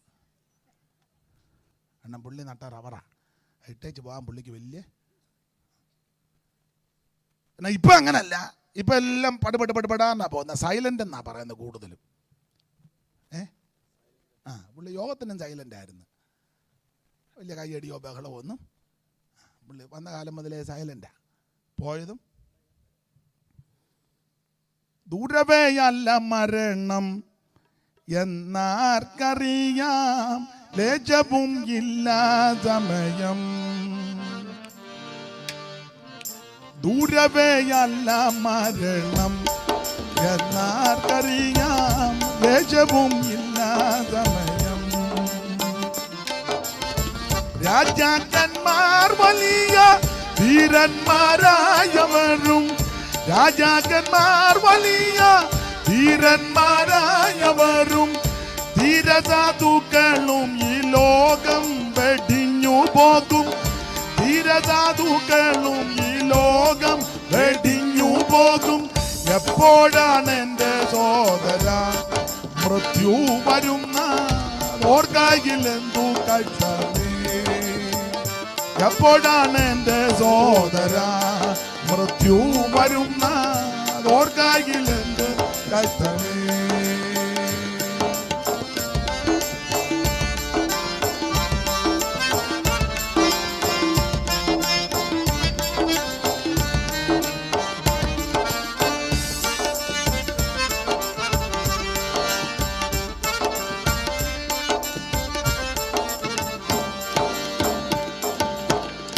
വെള്ളത്തിൽ യാത്രയിൽ വെച്ചോ ആരാധനയ്ക്കായി പള്ളിയിൽ പോകും നേരത്തോ, വെള്ളത്തിൽ യാത്രയിൽ വെച്ചോ ആരാധനയ്ക്കായി പള്ളിയിൽ പോകും നേരത്തോ, കള്ളം പറഞ്ഞു ചിലർ വ്യാപാര ചന്തയിലോ, കള്ളം പറഞ്ഞു ചിലർ വ്യാപാര ചന്തയിലോ, കള്ളക്കേസിനു പോകും കച്ചേരി തിണ്ണയിലോ, കള്ളക്കേസിനു പോകും കച്ചേരി തിണ്ണയിലോ. എപ്പോഴാണ് എൻ്റെ സോദര മൃത്യു വരുന്ന ഓർക്കായിലെന്തു കഷ്ടമേ? എപ്പോഴാണ് എൻ്റെ സോദര മൃത്യു വരുന്ന ഓർക്കായിലെന്തു കഷ്ടമേ? ഏത് സമയത്തും മരണം വന്ന് പിടികൂടാം. മരണത്തിൽ നിന്ന് ആർക്കും ഒഴിയാവതല്ല. നമ്മേക്കാൾ മിടുക്കന്മാരും ശ്രേഷ്ഠന്മാരും കഴിവുള്ളവരും സാമർഥ്യമുള്ളവരും വൈഭവശേഷിയുള്ളവരെല്ലാം ഈ മരണം വഴിയായിട്ട് കടന്നുപോയി. ഉപദേശി പാടിയ പാട്ട് ഞാൻ മിക്കപ്പെടുത്തും പാടാറുണ്ട്. നിങ്ങൾക്ക് പറയാം, കൊട്ടാരമായാലും വിട്ടേ മതിയാകൂ, കോട്ടയ്ക്കകത്തേക്ക് മൃത്യു ചൊല്ലും.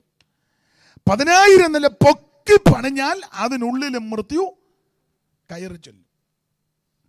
ഒടുവിൽ ഉപദേശി ആ പാട്ടിൻ്റെ ഒടുവിൽ 1-2 പ്രയോഗം ഞാനത് എപ്പോഴും ചിന്തിക്കുകയും പലപ്പോഴും പറയും. ഒടുവിലത്തെ പ്രയോഗം ഇങ്ങനെ: അയ്യോ അയ്യോ എന്നുള്ള അന്ത്യ സ്വരമോർത്താൽ അയ്യോ എനിക്കൊന്നും വേണ്ട. ഒടുവിലത്തെ ആ വലിവുണ്ട്, അയ്യോ അയ്യോ എന്നും പറഞ്ഞ് ഇടുപ്പ് രണ്ടും കൂടെ കൂട്ടിപ്പിടിച്ചൊരു വലിവുണ്ട്. കണ്ടിട്ടുണ്ടോ? നമ്മൾ ഈ കൺവെൻഷൻ മാത്രം കാണുന്നത് കൊണ്ട് വേറെയൊക്കെയാണ് ഇപ്പം കാണുന്നത്. അതുകൊണ്ട് ഈ വലിവ് അങ്ങനെ അധികം കാണുന്നില്ല. അതൊന്ന് കാണുന്നത് നല്ലതാണ്. അയ്യോ അയ്യോ എന്നുള്ള അന്ത്യസ്വരം. അപ്പം ആ അന്ത്യസ്വരം ഓർത്താൽ അയ്യോ എനിക്കൊന്നും വേണ്ട. ഞാൻ എപ്പോഴും പറയാറുണ്ട്, എല്ലാ ദിവസവും ഈ മരണത്തെപ്പറ്റി കാണുകയും ചിന്തിക്കുകയും ആലോചിക്കുകയൊക്കെ ചെയ്താൽ നമുക്ക് വലിയ അധികം ടെൻഷനൊന്നും വരികയില്ല, ചിന്താഭാരവും അധികം വരികയില്ല. എന്നും രാവിലെ ഇതൊക്കെ ഒന്ന് അറിഞ്ഞ് കണ്ട് പ്രാർത്ഥിക്കുന്നത് നല്ലതാണ്. നമ്മൾ മരിക്കുന്നതും പെട്ടി കിടക്കുന്നതും ആൾക്കാർ വരുന്നതും നമ്മളെപ്പറ്റി പറയുന്നതുമൊക്കെ ഒന്നറിയുന്നത് നല്ലതാണ്. അത് കാണുന്നതും ചിന്തിക്കുന്നത് നല്ലതാണ്. ഏത് സമയത്തും മരണം വന്ന് പിടികൂടും. ആ മരണത്തിൻ്റെ കരം വന്ന് തല ഓടുന്നതിന് മുമ്പ് യേശുവിനെ രക്ഷിതാവായി സ്വീകരിച്ചോണം. അതിനിന്ന് രാത്രി ദൈവം നല്ല അവസരം തരിക. തോട്ടത്തിലെ മേരി ബെന്നിഞ്ഞ പാടിയ പാട്ട് നമ്മൾ സ്കൂളിൽ പഠിച്ചതാ. പടുക്കളെന്ന് പേരെടുത്ത പൂർവിക പ്രമാണികൾ കൊടുക്കുമെന്ന് സംഭവിച്ചു, കേട്ടുകേൾവിയില്ലകോ സമർത്ഥനായ സീസറും പ്രശസ്തനായ ഹോമറും സമത്വമറ്റ സോളമൻ തുടങ്ങിയുള്ള വിജ്ഞരും എല്ലാം അമർന്നു പോയി. നമ്മേക്കാൾ മിടുക്കന്മാരും രാജ്യം വെട്ടിപ്പിടിച്ചവരും രാഷ്ട്രീയ സാമുദായിക നേതാക്കന്മാരും മതപണ്ഡിതന്മാരും പ്രമുഖന്മാരെല്ലാം മരണം വഴിയായി കടന്നുപോയി. എന്നാൽ ദൈവം നമുക്ക് ആയുസ് തന്നിരിക്കുക. എന്തിനെന്ന് ചോദിച്ചാൽ, ഒന്നുകൂടെ ദൈവസന്നിധി സമർപ്പിച്ച് ദൈവത്തെ ഭജിച്ച് ആരാധിച്ച് നല്ല അന്ത്യം പ്രാപിപ്പാൻ. മനുഷ്യ ജീവിതം ക്ഷണികമാണ്. CS പാടിയ പാട്ടിൻ്റെ ഒരു പദം ഇങ്ങനെ: വെള്ളത്തിൻ കുമിള പോലെ എന്ന് പറഞ്ഞാൽ കുമിള അധികം നേരം കാണുകയില്ല. വേറെ പുസ്തകം പഠിപ്പിക്കുന്നത് ചാഞ്ഞു പോകുന്ന നെടല് പോലെ, പുരപ്പുറത്തെ പുല്ല് പോലെ, നിലത്തെ ഒഴിക്കുന്ന വെള്ളം പോലെ, ആവി പോലെ. അതാണ് മനുഷ്യജീവിതം, ക്ഷണഭങ്കുരമാണ്. പണ്ട് സ്കൂളിൽ പഠിച്ചപ്പോൾ ഒരു പദ്യശകലം മിക്കടത്ത് ഞാൻ ചൊല്ലാറുണ്ട്. നിങ്ങൾ സ്കൂളിൽ പഠിച്ചിട്ടുള്ളവർക്കറിയാം. ഏത് ക്ലാസ്സാണെന്ന് ഞാൻ ഓർക്കുന്നില്ല. അതിനകത്ത് കൊടുത്തിരിക്കുന്നത് അധ്യാത്മരാമായണത്തിൽ 1-2 പ്രയോഗങ്ങളാണ്. അത് എഴുത്തച്ഛൻ, മലയാള ഭാഷയുടെ പിതാവാ, എഴുത്തച്ഛൻ എഴുതിയ വരികളാണ്. ആ വരികൾ ഇങ്ങനെ: ഭോഗങ്ങൾ ഓരോ ക്ഷണപ്രഭ ചഞ്ചലം, വേഗേന നഷ്ടമാം ആയുസ്സും ഓർക്ക നീ. നമ്മുടെ ആയുസ് വേഗം നഷ്ടപ്പെടുന്നതാണ്. അത് എഴുത്തച്ഛൻ നല്ല രീതിയിലാണ് അത് കൊടുത്തിരിക്കുന്നത്. അതിങ്ങനെ: ഭോഗങ്ങൾ ഓരോ ക്ഷണപ്രഭാ ചഞ്ചലം, വേഗേന നഷ്ടമായുസും ഓർക്ക നീ. വക്നി സംതപ്ത ലോകസ്താംബു ബിന്ദുനാ സന്നിഭം മർത്യജന്മം ക്ഷണഭങ്കുരം. ചക്ഷുശ്രവണകളസ്തമാം ദർദുരം, ഭക്ഷണത്തിനപേക്ഷിക്കുന്നത് പോലെ കാലാകിന പരിഗ്രസ്തമാം ലോകവും ആലോല ചേതസാ ഭോഗങ്ങൾ തേടുന്നു. ആ കവിയുടെ ഭാവനയാ. ചക്ഷുശ്രവണ ഗളസ്തമാം ദർദുരം, ഭക്ഷണത്തിന് അപേക്ഷിക്കുന്നത് പോലെ. ചക്ഷുശ്രവണൻ പാമ്പ്, പന്നകം. അപ്പോൾ ചക്ഷുശ്രവണ ഗളസ്തമാം ദർദുരം. അപ്പോൾ പാമ്പ് ഇങ്ങനെ പോയി തവളയെ പിടിച്ചു. ദർദുരം, തവളയെ പിടിച്ച് തവളയെ പാമ്പ് വിഴുങ്ങിക്കൊണ്ടിരിക്കുക. തവളയുടെ വയറിൻ്റെ പകുതിയും 2 കാലും പാമ്പിൻ്റെ വായിക്കകത്ത് ചെന്നു. ബാക്കി ഇനി ആ ഫ്രണ്ടിലത്തെ 2 കുഞ്ഞ് കൈയും തലയുടെ ഭാഗമുള്ള അകത്തോട്ട് പോകാൻ. അപ്പോൾ അതിങ്ങനെ തവള ഇങ്ങനെ ഇരിക്കുക, പാമ്പ് വിഴുങ്ങിക്കൊണ്ടിരിക്കുക. ചക്ഷുശ്രവണൻ പാമ്പ്, ഗളസ്തം കഴുത്ത്, തൊണ്ട, ഗളസ്തം ദർദുരം തവള. ഭക്ഷണത്തിനപേക്ഷിക്കുന്നത് പോലെ കവിയുടെ ഭാവനയാണ്. അപ്പം എനിക്കൊന്ന് എടുത്തച്ഛനത് കണ്ടോണ്ടെങ്ങാണ്ടായിരിക്കും എഴുതിയത്. അപ്പോൾ പാമ്പ് വന്ന് ഈ തവളയെ പിടിച്ച് തവളയുടെ പകുതി പാമ്പിൻ്റെ വായിക്കകത്ത് ഇങ്ങനെ വിഴുങ്ങിക്കൊണ്ടിരിക്കുമ്പം തവളയുടെ മുന്നിൽ കൂടി ഇതുപോലൊരു പ്രാണി പോവുക. അപ്പം തവള കയറി പിടിക്കുക. അവൻ്റെ മുക്കാഭാഗം മറ്റവൻ്റെ വായിക്കകത്തായി. എന്നാലും അവൻ മെന്തിനം തപ്പി നടക്കുക. ഇതാ മനുഷ്യ ജീവിതം. എല്ലാവരും മെന്ത് തപ്പി നടക്കുക. എടാ, ഇതിനെ പകുതി വിഴുങ്ങി വെച്ചിരിക്കുക. അധികം നാളൊന്നും കാണുകയല്ലേ ജോർച്ച. സ്തോത്രം. ആ ബാങ്കിൽ കിടക്കുന്ന കാശെല്ലാം എടുത്ത് യോഗം നടത്തണം. എനിക്ക് തരാനല്ല. ഈ യോഗത്തിന് നല്ല ചിലവുണ്ട്. പിന്നെ അത് പറഞ്ഞിട്ടൊരു സന്തോഷമൊന്നുമില്ല. സുവിശേഷം കേൾക്കാൻ ആൾക്കാർ സുവിശേഷം കേൾക്കട്ടെ, യേശുവിനെ അറിയട്ടെ. സ്തോത്രം. ഇതെല്ലാം കൂടെ ഇട്ട് കഴിഞ്ഞാൽ ചില പിള്ളേരാകുന്ന നല്ലൊരു പെട്ടി പോലും മേടിച്ച് തരികയില്ല. അതിന് ഇന്നാളൊരാൾ പറഞ്ഞ കേട്ടോ, വട്ടയുടെ പെട്ടി മതി, പിന്നെ നമുക്ക് പുറത്ത് വെള്ളയെല്ലാം പൊതിഞ്ഞ് പരുവത്തിനാക്കാമെന്ന്. പിന്നെ വട്ടപ്പെട്ടിക്കകത്തായിരിക്കും കിടക്കുന്നത്. അപ്പോൾ അതുകൊണ്ട് ഉള്ള കാശെടുത്ത് കൊച്ചുങ്ങൾക്കൊക്കെ കൊടുത്തോ, ഇനി എതിരല്ല, എന്നാലും നമുക്ക് ഇതുപോലെ സുവിശേഷ യോഗം വെക്കണം. സ്തോത്രം. ദൈവത്തെ മഹത്വപ്പെടുത്തുക, ദൈവത്തിന് വേണ്ടി നിൽക്കുക. അപ്പോൾ പാമ്പിൻ്റെ വായിപ്പെട്ട തവള പ്രാണിയെ മിന്തിനെ തപ്പുന്നത് പോലെ കവി പറയുക, ചക്ഷുസ്രവണ ഗലസ്തമാൻ ദർദുരം ഭക്ഷണത്തിന് അപേക്ഷിക്കുന്നത് പോലെ കാലാകിനാ പരിഗ്രസ്തമാൻ ലോകവും ആലോലചേതസാ ഭോഗങ്ങൾ തരുന്നു. കാലമാകുന്ന അഹി പാമ്പ്, കാലമാകുന്ന പാമ്പിൻ്റെ വായിൽപ്പെട്ട് ഈ ലോകം ആലോലചേതസാ ഭോഗങ്ങൾ തേടിക്കൊണ്ടിരിക്കുക. എന്നാൽ ഇന്ന് രാത്രി അങ്ങനെ തേടി ഓടി നടക്കാനല്ല. ഇന്ന് രാത്രി നീ യേശുവിനെ രക്ഷിതാവായി സ്വീകരിക്കണം. മരണം നിന്നെ പിടികൂടുന്നതിന് മുമ്പ്, ആമേൻ, മരണത്തിൻ്റെ കരം വന്ന് തലോടുന്നതിന് മുമ്പ് ഇന്ന് രാത്രി യേശുവിനെ രക്ഷകനായി സ്വീകരിക്കണം. മറ്റൊരുത്തനിലും രക്ഷയില്ല. രക്ഷിക്കപ്പെടാൻ ആകാശത്തിന് കീഴിൽ മനുഷ്യരുടെ ഇടയിൽ നൽകപ്പെട്ട ഒരേ ഒരു നാമം നസറയനാകുന്ന യേശു ക്രിസ്തുവിൻ്റെ പരിശുദ്ധ നാമം. അപ്പൊ ശ്രദ്ധിക്കുക, ഏത് സമയത്തും മരണം പിടികൂടും. അതുകൊണ്ട് ഇന്ന് രാത്രി മരണത്തിൽ നിന്ന് ജീവനിലേക്ക് പ്രവേശിക്കണം. അത് എടുത്ത വിഷയത്തോട് ബന്ധപ്പെട്ട് ഒന്ന് രണ്ട് കാര്യങ്ങൾ ഓർപ്പിക്കാം. നമ്മൾ ഇന്ന് രാത്രി ചിന്തിക്കാൻ പോകുന്ന വിഷയം, ജീവിച്ചിരിക്കാൻ എന്തൊക്കെ ചെയ്യണം. എന്നെ കേൾക്കുന്ന പ്രിയപ്പെട്ടവരോട് ഓർപ്പിക്കട്ടെ, ജീവിച്ചിരിക്കാൻ എന്തൊക്കെ ചെയ്യണം. കമ്പിവാചകം പോലെ ചില കാര്യങ്ങൾ ഓർപ്പിക്കാം. എന്തൊക്കെ ചെയ്യണം? ഒന്ന്, ജീവിച്ചിരിക്കാൻ എന്ത് ചെയ്യണം? നിങ്ങൾ 2-ാം സങ്കീർത്തനം 12-ാം വാക്യം ഒന്ന് വായിച്ചാട്ടെ. സങ്കീർത്തനം 2:12. ജീവിച്ചിരിക്കേണ്ടതിന് എന്തൊക്കെ ചെയ്യണം. നമുക്ക് അറിവുള്ള വാക്യമാ, എങ്കിലും പൊതുവിൽ ഒന്നുകൂടെ പ്രസ്താവിച്ച് വായിച്ചാട്ടെ. അവൻ കോപിച്ചിട്ട് നിങ്ങൾ വഴിയിൽ വെച്ച് നശിക്കാതിരിപ്പാൻ പുത്രനെ ചുംബിപ്പിൻ. അവൻ കോപിച്ചിട്ട് നിങ്ങൾ വഴിയിൽ വെച്ച് നശിക്കാതിരിക്കാൻ എന്ന് പറഞ്ഞാൽ നശിച്ചു പോകാതെ ജീവിച്ചിരിക്കാൻ ചെയ്യേണ്ട ഒന്നാമത്തെ കാര്യം പുത്രനെ ചുംബിക്കണം. മനസ്സിലാകുന്ന ഭാഷയ്ക്ക് പറഞ്ഞാൽ യേശു ക്രിസ്തുവിനെ ചുംബിച്ചാൽ നിനക്ക് ജീവിച്ചിരിക്കാം. വേറെ ആരെ ചുംബിച്ചാലും വേറെ ആരുടെ പിറകെ പോയാലും രക്ഷപ്പെടത്തില്ല. രക്ഷപ്പെടാനായും ആമൻ ജീവിച്ചിരിക്കാൻ ഒരേ ഒരു മാർഗം യേശു ക്രിസ്തുവിനെ ചുംബിക്കുക. അധികം വിവരിക്കുന്നില്ല, സമയത്തെയും കൂടെ കണക്കിലെടുത്ത. അപ്പോൾ എങ്ങനെ ചുംബിക്കണം? വേദപുസ്തകത്തിൽ ആമൻ ചുംബിച്ച ധാരാളം കാര്യങ്ങളുണ്ട്. ഓർപ്പ ചുംബിച്ചതുപോലല്ല. അമ്മാവിയമ്മയും 2 മരുമക്കളും കൂടെ ഒടുവിലായി. മഹളോനും ഗില്യോനും കടന്നുപോയി. ഇവര് ബേത്ലഹേമിൽ നിന്ന് നേരെ മോവാബിലേക്ക് പോയത്. ഭാഗവൊക്കെ വേദപുസ്തകം പഠിക്കുന്നവർക്കറിയാം. ആത്മീക കൂട്ടായ്മയിൽ നിന്ന്, അപ്പത്തിൻ്റെ ഭവനത്തിൽ നിന്ന് നേരെ മോവാബിലേക്ക് പോയി. മോവാബിൽ പ്രധാനപ്പെട്ട 2 പട്ടണമെന്ന ആർപട്ടണവും കീർപട്ടണവും. അവത്തങ്ങൾ ആർപട്ടണത്തിൻ്റെയും കീർപട്ടണത്തിൻ്റെയും ഇടയ്ക്ക് പോയി താമസിച്ചെന്ന. അവിടെ ചെന്ന് കണ്ടോ നിലമൊക്കെ ആക്കി ബിസിനസ്സൊക്കെ നടന്നു. മഹളോനും ഗില്യോനും ആ പിള്ളേർക്ക് വ്യാഖ്യാനം, പിള്ളേരുടെ ആ പേരിന് കൊടുത്തിരിക്കുന്ന വ്യാഖ്യാനം, ഒരുത്തൻ ബലഹീനനും ഒരുത്തൻ രോഗി. മഹളോനും ഗില്യോനും 2 എണ്ണം. ഒരുത്തൻ ബലഹീനനും ഒരുത്തൻ രോഗി. ആ 2 എണ്ണത്തെ വെച്ചുകൊണ്ട് സഭ നടത്തുന്ന പുള്ളിയുടെ കാര്യം. ഒരുത്തൻ രോഗി, ഒരുത്തൻ തമ്പേർ തല്ലി പൊട്ടിക്കാന്നല്ലാതെ യുവത്തുങ്ങൾ രണ്ടും. അപ്പൊ ഈ രോഗിയും ബലഹീനനുമാണ്. ബേത്ലഹേം വിട്ട യവത്തങ്ങൾ മോവാബിലേക്ക് പോയത്. അപ്പൊ അവിടെ ചെന്ന് നിലവും നിലപാടുമൊക്കെ നല്ലതാ, ബിസിനസ്സുമൊക്കെ ആയി, പക്ഷേ കൂട്ടായ്മയില്ല. ബേത്ലഹേമിലല്ലയോ ആമൻ, അല്ലെങ്കിൽ യെരുശലേമിനോട് ബന്ധപ്പെട്ടില്ലയോ ആരാധനയും കൂട്ടായ്മയും ആമൻ ദൈവതേജസ്സും ഇറങ്ങുന്ന ഇടം. അതെല്ലാം വിട്ടേച്ചായി നിങ്ങൾ ഈ ഭൗതികത്തിൻ്റെ പിറകെയാ കൂടുതൽ യാത്ര ചെയ്ത് ആർപട്ടണവും കീർപട്ടണവും അതിനിടയ്ക്ക് മോവാബിൽ ചെന്നവർ കുടിയേറി പാർത്ത് ആങ്കൊച്ചുങ്ങൾക്ക് കല്യാണമൊക്കെ നടത്തി 2 പെൺകുട്ടികളെ കിട്ടി, ഓർപ്പായും രൂത്തും.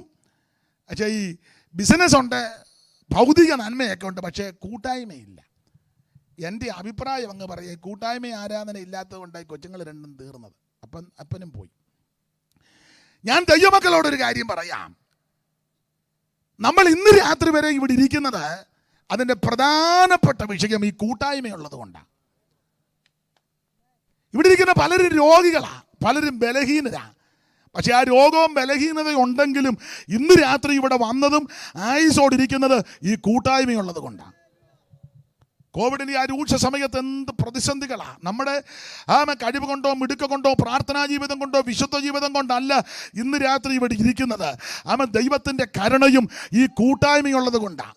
പുറത്തിറങ്ങാൻ പറ്റാഞ്ഞ സമയത്തും അനേക കൂട്ടായ്മകളിൽ ഇത് കൂടെ ഒക്കെ നമ്മൾ കണ്ടുകൊണ്ടിരിക്കുക. ഞങ്ങളുടെ അവിടെ കൂട്ടായ്മയിൽ പറയാറുണ്ട്, കോവിഡിൻ്റെ രൂക്ഷ സമയമായിരുന്നു ഞങ്ങൾ അവിടെ കൂട്ടായ്മ ആരംഭിച്ചത്. ഭയങ്കര രൂക്ഷ സമയത്താണ്. അങ്ങനെ മിക്കയിടത്തും കൂട്ടായ്മ ഇല്ല. ചൂപ്പാസ്റ്റ് ഞങ്ങൾ പറഞ്ഞു നമുക്ക് അങ്ങ് തുടങ്ങാം. അപ്പോൾ ഈ സഭ തുടങ്ങാനൊന്നും ഉദ്ദേശിച്ചല്ല തുടങ്ങിയത്. ഈ കോവിഡ് 2-3 മാസം കൊണ്ടങ്ങ് മാറുമായിരിക്കും, അതുവരെ ഇരുന്ന് പ്രാർത്ഥിക്കാം എന്നോർത്ത് തുടങ്ങിയതാണ്. അത് പിന്നെ അങ്ങ് ഒരു കൂട്ടായ്മയായി, സഭയായി. പണ്ട് ഒരുത്തനെ രാജാവിൻ്റെ മോളെ കല്യാണം കഴിക്കുന്ന കുളത്തിൽ ചാടി വരാൻ പറഞ്ഞ് ഒരുത്തൻ ചാടി മുതലക്കുളത്തിൽ ചാടി അവൻ അക്കരെ കയറിയപ്പം രാജാവ് പറഞ്ഞു, ധൈര്യശാലി അവനെ അഭിനന്ദിച്ചു പറഞ്ഞു, എന്നൊക്കെ മോളെ കെട്ടിക്കുക, രാജ്യവും തരിക, എല്ലാം തരിക. അവൻ പറഞ്ഞു, എനിക്ക് പെണ്ണിനും വേണ്ട പെടക്കോഴിയും വേണ്ട രാജ്യവും വേണ്ട, എന്നെ തെളി കിട്ടത് ആരാന്ന് പറയണം എന്ന് പറഞ്ഞ പോലെ ഞങ്ങൾ സഭ തുടങ്ങാനല്ല ഈ പരുവത്തിന് വന്നതാണ്. പക്ഷെ അതൊരു കൂട്ടായ്മയായി. പക്ഷെ അനേക ദൈവമക്കൾക്ക് അത് അനുഗ്രഹമായി. വെളിയിലൊന്നും ഇറങ്ങാൻ പാടില്ലാതെ വീടിനകത്തിരുന്നപ്പോൾ വിശേഷിച്ച് പ്രായമുള്ള ധാരാളം അപ്പച്ചന്മാരും അമ്മച്ചിമാരും അതിന് ശേഷമായിട്ടുമൊക്കെ ഇപ്പോഴുമൊക്കെ കാണുമ്പോൾ അയ്യോ ആ കൂട്ടായ്മ ഞങ്ങൾ കൂടുമായിരുന്നു, വളരെ അനുഗ്രഹമായിരുന്നു. പിന്നെ പല നിലകളിൽ ആൾക്കാർ പറഞ്ഞ അത് അവരുടെ ശൈലി പറഞ്ഞ കഴിഞ്ഞ ദിവസം ഇന്നലെ ഒരാൾ പറഞ്ഞ് ഞാൻ ഉറക്കം വരാത്തപ്പോഴെല്ലാം പാസ്റ്ററുടെ പ്രസംഗമാണ് കേൾക്കുന്നത്. ആട്ടെ, എന്നെ കൊണ്ട് അങ്ങനെയും ഗുണമുണ്ടല്ലോ. എന്നാളൊരു ഒരു സഹോദരനും കൂടെ വന്ന് കൈ തന്നിച്ച് പറഞ്ഞ് പുള്ളിയാണ് പറയുന്നത്, ഇവയ്ക്ക് ടെൻഷൻ ഉള്ളപ്പോഴെല്ലാം പാസ്റ്ററുടെ പ്രസംഗമാണ് കേൾക്കുന്നത്, ഞാനും അങ്ങ് ഇട്ട് കൊടുക്കും, അങ്ങനെയും ഗുണം വരുന്നുണ്ടല്ലോ. വേറൊരു അമ്മ എന്നോട് പറഞ്ഞു, അയ്യോ പഴയ പാട്ട് പാടുമ്പോൾ ഞാൻ കട്ടിലല്ലേ അങ്ങ് പാടുക എന്ന് പറഞ്ഞു. അങ്ങനെയും ഗുണം വരുന്നില്ല. ഏതായാലും ഗുണമുണ്ടാകുന്നുണ്ട് ചിലർക്ക്, ദൈവത്തിൻ്റെ കൃപ. അപ്പം ആ സന്ദർഭത്തിലൊക്കെ അനേകർ ബുദ്ധിമുട്ടി ഒരു കൂട്ടായ്മ കൂടുവാൻ, യാത്ര ചെയ്യുവാൻ, ചർച്ചിൽ പോകുവാൻ ഭാരപ്പെട്ടിരുന്നപ്പോൾ ഈ കൂട്ടായ്മയാണ് നമുക്ക് ബലം തന്നത്. ഇന്ന് രാത്രി നിന്റെ ബലഹീനതകളും ക്ഷീണങ്ങളും എല്ലാം മാറ്റുന്നത് ആത്മീക കൂട്ടായ്മയാണ്. ഇവിടെ ഇരിക്കുന്ന പലരും ബലഹീനരാ, രോഗികളാ, ഇല്ലേ? പക്ഷെ നമ്മൾ ഇന്ന് ഇവിടെ ബലപ്പെട്ടിരിക്കുന്നത് ഈ കൂട്ടായ്മയുള്ളത് കൊണ്ടാണ്. ഞാൻ മിക്കപ്പോഴും പറയാറുണ്ട്, നമ്മളെയൊക്കെ പരിശോധിച്ചാൽ നല്ല രോഗങ്ങളുണ്ട് മിക്കവർക്കും. ചിലരുടെ ഇരിപ്പ് കണ്ട ഒരു 15 ലക്ഷത്തിൻ്റെ രോഗമുണ്ട്. ആ ഇരിപ്പ് കാണുമ്പോൾ 15 അല്ല, ഇതൊക്കെ ഒരു 20 ലക്ഷത്തിൻ്റെ മിക്കവാറും കാണാൻ സാധ്യത ഉണ്ട്. അവിടെയൊക്കെ ഉണ്ട്. അവിടെ ജെൻസോടമ്മയുടെ അപ്പുറം ഒരു ബന്ധുക്കാർ 2 പേർക്കും കാണും, ഒരു 5-8 ലക്ഷത്തിൻ്റെ കാണും. പിന്നെ ഓൾ ബോഡി ഒന്ന് ചെക്കപ്പ് ചെയ്ത്, ഇപ്പോൾ ഇത് ബിസിനസ്സും കൂടെ ആയതുകൊണ്ട് അവർ 8 ലക്ഷം അല്ല മിക്കവാറും പറയുന്നത്. അങ്ങനെയൊക്കെ എല്ലാവർക്കും ഇവിടെ ദീനവും പ്രയാസവും ഉള്ളതാണ്. പക്ഷേ ഇന്ന് കഴിക്കുന്നതെല്ലാം വിഷമല്ലേ, മിക്കതും വിഷമല്ലേ. പക്ഷെ വലിയ കുഴപ്പമില്ലാതെ ഇന്ന് രാത്രി ഇവിടെ വന്നിരിക്കുന്നതും ഇരിക്കുന്നതും ഈ കൂട്ടായ്മയുള്ളത് കൊണ്ടാണ്, ആരാധനയുള്ളത് കൊണ്ടാണ്. ഇനി എൻ്റെ ഭാഷ പറഞ്ഞാൽ നീ സ്തോത്രം ചെയ്യുന്നത് കൊണ്ടാണ്. അപ്പോൾ ചുരുക്കി പറഞ്ഞാൽ ബലഹീനനും രോഗിയും കൂട്ടായ്മയില്ല. 2 കുഞ്ഞുങ്ങളും കടന്നുപോയി. ഒടുവിൽ അമ്മാവിയമ്മ ആ മരുമക്കളോ പറയുന്ന ഭാഗം നിങ്ങൾക്കെല്ലാം അറിയാം, നിങ്ങളങ്ങ് തിരിച്ചു പൊക്കോ, ഇനിയൊരു കുഞ്ഞിന് ജന്മം നൽകി തരുവാൻ കഴിവില്ല. ഈ വാർത്ത കേട്ടപ്പോൾ ഓർപ്പ അമ്മാവിയമ്മയെ കെട്ടിപ്പിടിച്ച് ഒരു ചുംബനമൊക്കെ കൊടുത്തു. അത് എൻ്റെ ഭാഷ പറഞ്ഞ ആത്മാർത്ഥതയുണ്ടായിട്ട് കൊടുത്തതല്ല, പോകാനുള്ള പോകനൊരു ഉമ്മ കൊടുത്തതാണ്. എന്നാൽ പുതിയ നിയമത്തിലേക്ക് വരുമ്പോൾ ആമേൻ ചുംബനം കൊടുത്ത ഒരു വ്യക്തിയെ നമുക്കറിയാം, മറിയ. അവിടെ അനേക പാപങ്ങൾ യേശു മോചിച്ചു. ആ കർത്താവിനെ അവൾ വീണ്ടും വീണ്ടും മുത്തം ചെയ്യുവാനിടയായി. ഇന്ന് രാത്രി മറിയയെ പോലെ ചുംബിക്കണം, യൂദായെ പോലെ ചുംബിക്കരുത്. യൂദാ യേശുവിനെ ഒറ്റിക്കൊടുത്ത് ഒടുവിൽ ആ വെള്ളിപ്പണം വാങ്ങി തൻ്റെ കയ്യിലിരിക്കുമ്പോൾ ഒരു ദൈവനാശം പറഞ്ഞത് കടമെടുത്ത് പറയുക, ആ ചുംബനം കൊടുക്കുമ്പോൾ ഈ പൈസ എന്ന് മുട്ടുകാരുന്നെന്ന. സ്തോത്രം. ഒറ്റിക്കൊടുക്കുന്നവരുണ്ട്, ദൈവമക്കളെ ഒറ്റിക്കൊടുക്കുന്നവരുണ്ട്, ദൈവദാസന്മാരെ ഒറ്റിക്കൊടുക്കുന്നവരുണ്ട്, ദൈവകുഞ്ഞുങ്ങളെ ഒറ്റിക്കൊടുക്കുന്നവരുണ്ട്. പക്ഷേ ആ ഭാഗത്ത് നിൽക്കരുത്. ഇന്ന് രാത്രി മറിയ ചുംബിച്ചതുപോലെ യേശുവിനെ ചുംബിക്ക്. ഇന്ന് രാത്രി നിനക്ക് ജീവിച്ചിരിക്കാം. ജീവിച്ചിരിക്കാൻ എന്ത് ചെയ്യണം? ഒന്ന്, ദൈവപുത്രനെ ചുംബിക്കണം. ഇന്ന് രാത്രി ആമേൻ, യേശു ക്രിസ്തുവിനെ ആര് ചുംബിക്കും, യേശു ക്രിസ്തുവിൻ്റെ പാദം ആര് മുത്തും, അവർക്ക് ഇന്ന് രാത്രി ജീവിച്ചിരിക്കുവാനിടയായി തീരും. Praise the Lord. ജീവിച്ചിരിക്കുവാൻ, ഒന്ന്, നശിച്ചു പോകാതിരിക്കാൻ, അല്ലെങ്കിൽ ജീവിച്ചിരിക്കാൻ യേശു ക്രിസ്തുവിനെ ചുംബിക്കുക. രണ്ട്, ജീവിച്ചിരിക്കാൻ എന്തോ ചെയ്യണം? വായിക്കുക, ഉൽപ്പത്തി പുസ്തകം 42-ാം അധ്യായത്തിൻ്റെ 1-2 വാക്യം വായിക്കുക. ജീവിച്ചിരിക്കാൻ എന്ത് ചെയ്യണം? ഉൽപ്പത്തി 42:1-2. മിസ്രൈമിൽ ധാന്യമുണ്ടെന്ന് യാക്കോബ് അറിഞ്ഞപ്പോൾ തന്റെ പുത്രന്മാരോട്, നിങ്ങൾ തമ്മിൽ തമ്മിൽ നോക്കി നിൽക്കുന്നത് എന്ത്? മിസ്രൈമിൽ ധാന്യമുണ്ടെന്ന് ഞാൻ കേട്ടിരിക്കുന്നു. നാം മരിക്കാതെ ജീവിച്ചിരിക്കേണ്ടതിന് അവിടെ ചെന്ന് അവിടെ നിന്ന് നമുക്ക് ധാന്യം കൊള്ളുവീൻ എന്ന് പറഞ്ഞു. രാത്രി 2, ജീവിച്ചിരിക്കാൻ എന്തോ ചെയ്യണം? 2, മിസ്രയീമിൽ ചെന്ന് ധാന്യം കൊള്ളണം. എന്തിന്? ജീവിച്ചിരിക്കാൻ. അപ്പോൾ ജീവിച്ചിരിക്കാൻ അപ്പനാകുന്ന യാക്കോബ് തൻ്റെ പുത്രന്മാരോട് പറയുന്ന ഭാഗമാണ് ഇന്ന് രാത്രി ഇവിടെ വായിച്ചു കേട്ടത്. നമുക്കറിയാം, ഇസ്രായേൽ മക്കൾ ഇവര് അടിമകളായി പോകുന്നതിന് മുമ്പ്, അല്ലെങ്കിൽ മിസ്രയീമിൽ ചെല്ലുന്നതിന് മുമ്പ് ദേശം മുഴുവൻ ക്ഷാമം കൊണ്ട് വലയുകയാണ്. 42-ാം അധ്യായത്തിൻ്റെ 1-ാം വാക്യം വായിക്കാം. മിസ്രയീമിൽ ധാന്യമുണ്ടെന്ന് യാക്കോബ് അറിഞ്ഞപ്പോൾ, മിസ്രയീമിൽ ധാന്യമുണ്ടെന്ന് യാക്കോബ് അറിഞ്ഞപ്പോൾ തന്റെ പുത്രന്മാരോട് നിങ്ങൾ തമ്മിൽ തമ്മിൽ നോക്കി നിൽക്കുന്നത് എന്ത്? അപ്പൊ ശ്രദ്ധിക്കുക, സ്വന്തം സഹോദരനാകുന്ന യോസേഫ് മിസ്രയീമിൽ നേരത്തെ എത്തി. ചേട്ടന്മാരെല്ലാം കൂടെ യോസേഫിനെ ഈ പരുവത്തിലാക്കിയത്. ഒരിക്കൽ അപ്പനാകുന്ന യാക്കോബ് തൻ്റെ പുത്രന്മാരോട് പറഞ്ഞു, യോസേഫിനോട് പറഞ്ഞു, ജ്യേഷ്ഠന്മാര് ആടുകളെ തീറ്റാൻ പോയി, വിവരമറിയുന്നില്ല, ക്ഷേമം പറഞ്ഞു വരാൻ.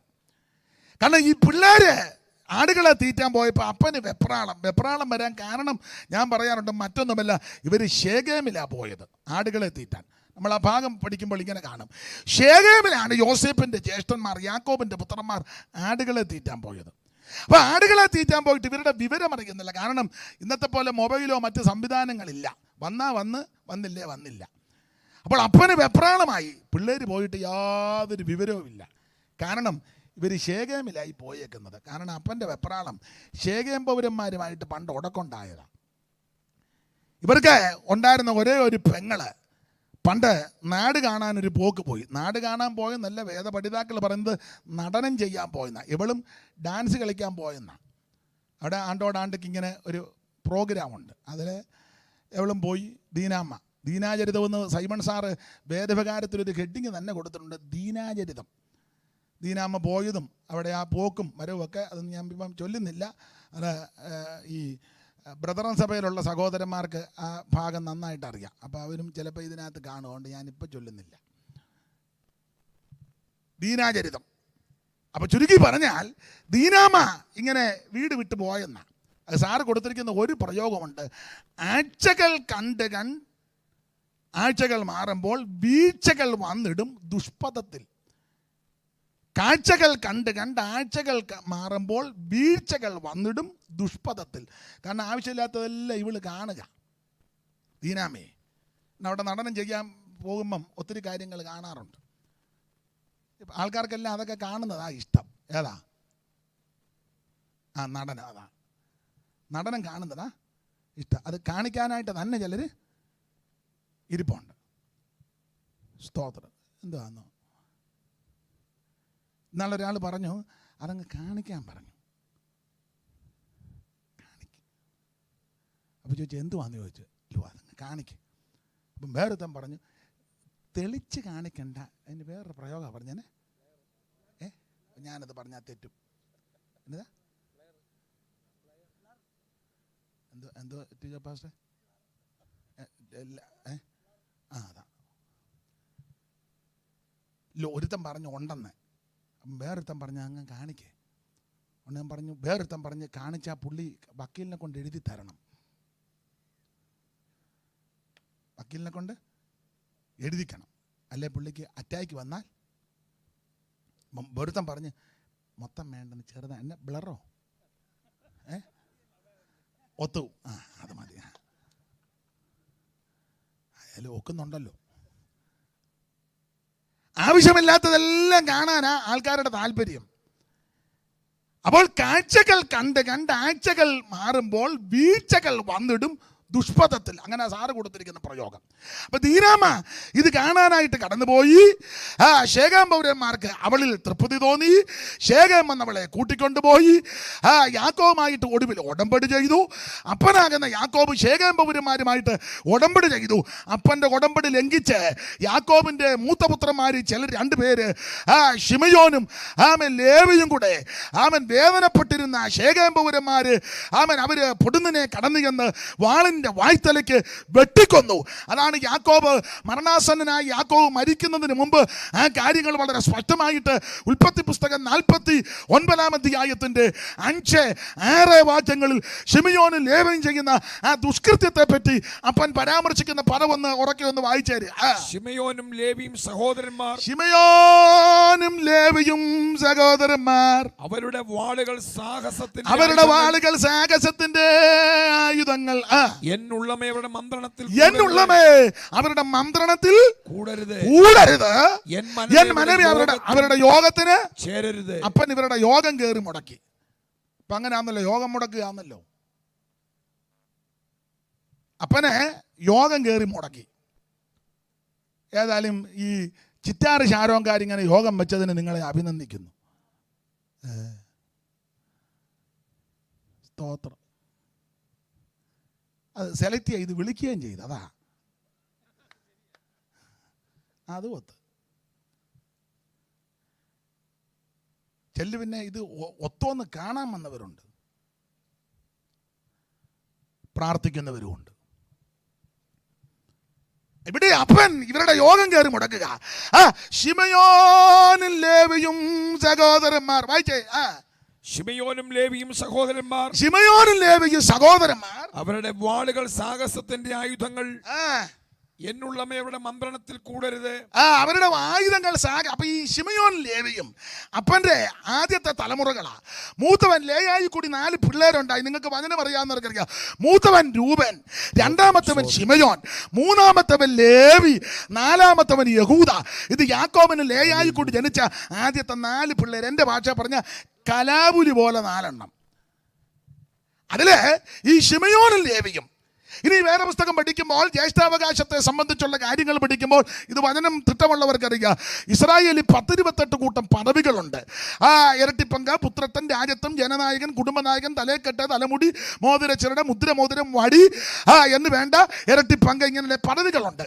ആ പദവികളിൽ യാക്കോബിന്റെ 4 പിള്ളേർക്ക് ആദ്യത്തെ 4 എണ്ണം. രൂപേന് ജ്യേഷ്ഠാവകാശം, ശിമയോന് പ്രഭുസ്ഥാനം, ലേവിക്ക് പൗരോഹിത്യം, യഹൂദയ്ക്ക് രാജത്വം. ഇതാണ് അതിൻ്റെ ഓർഡർ.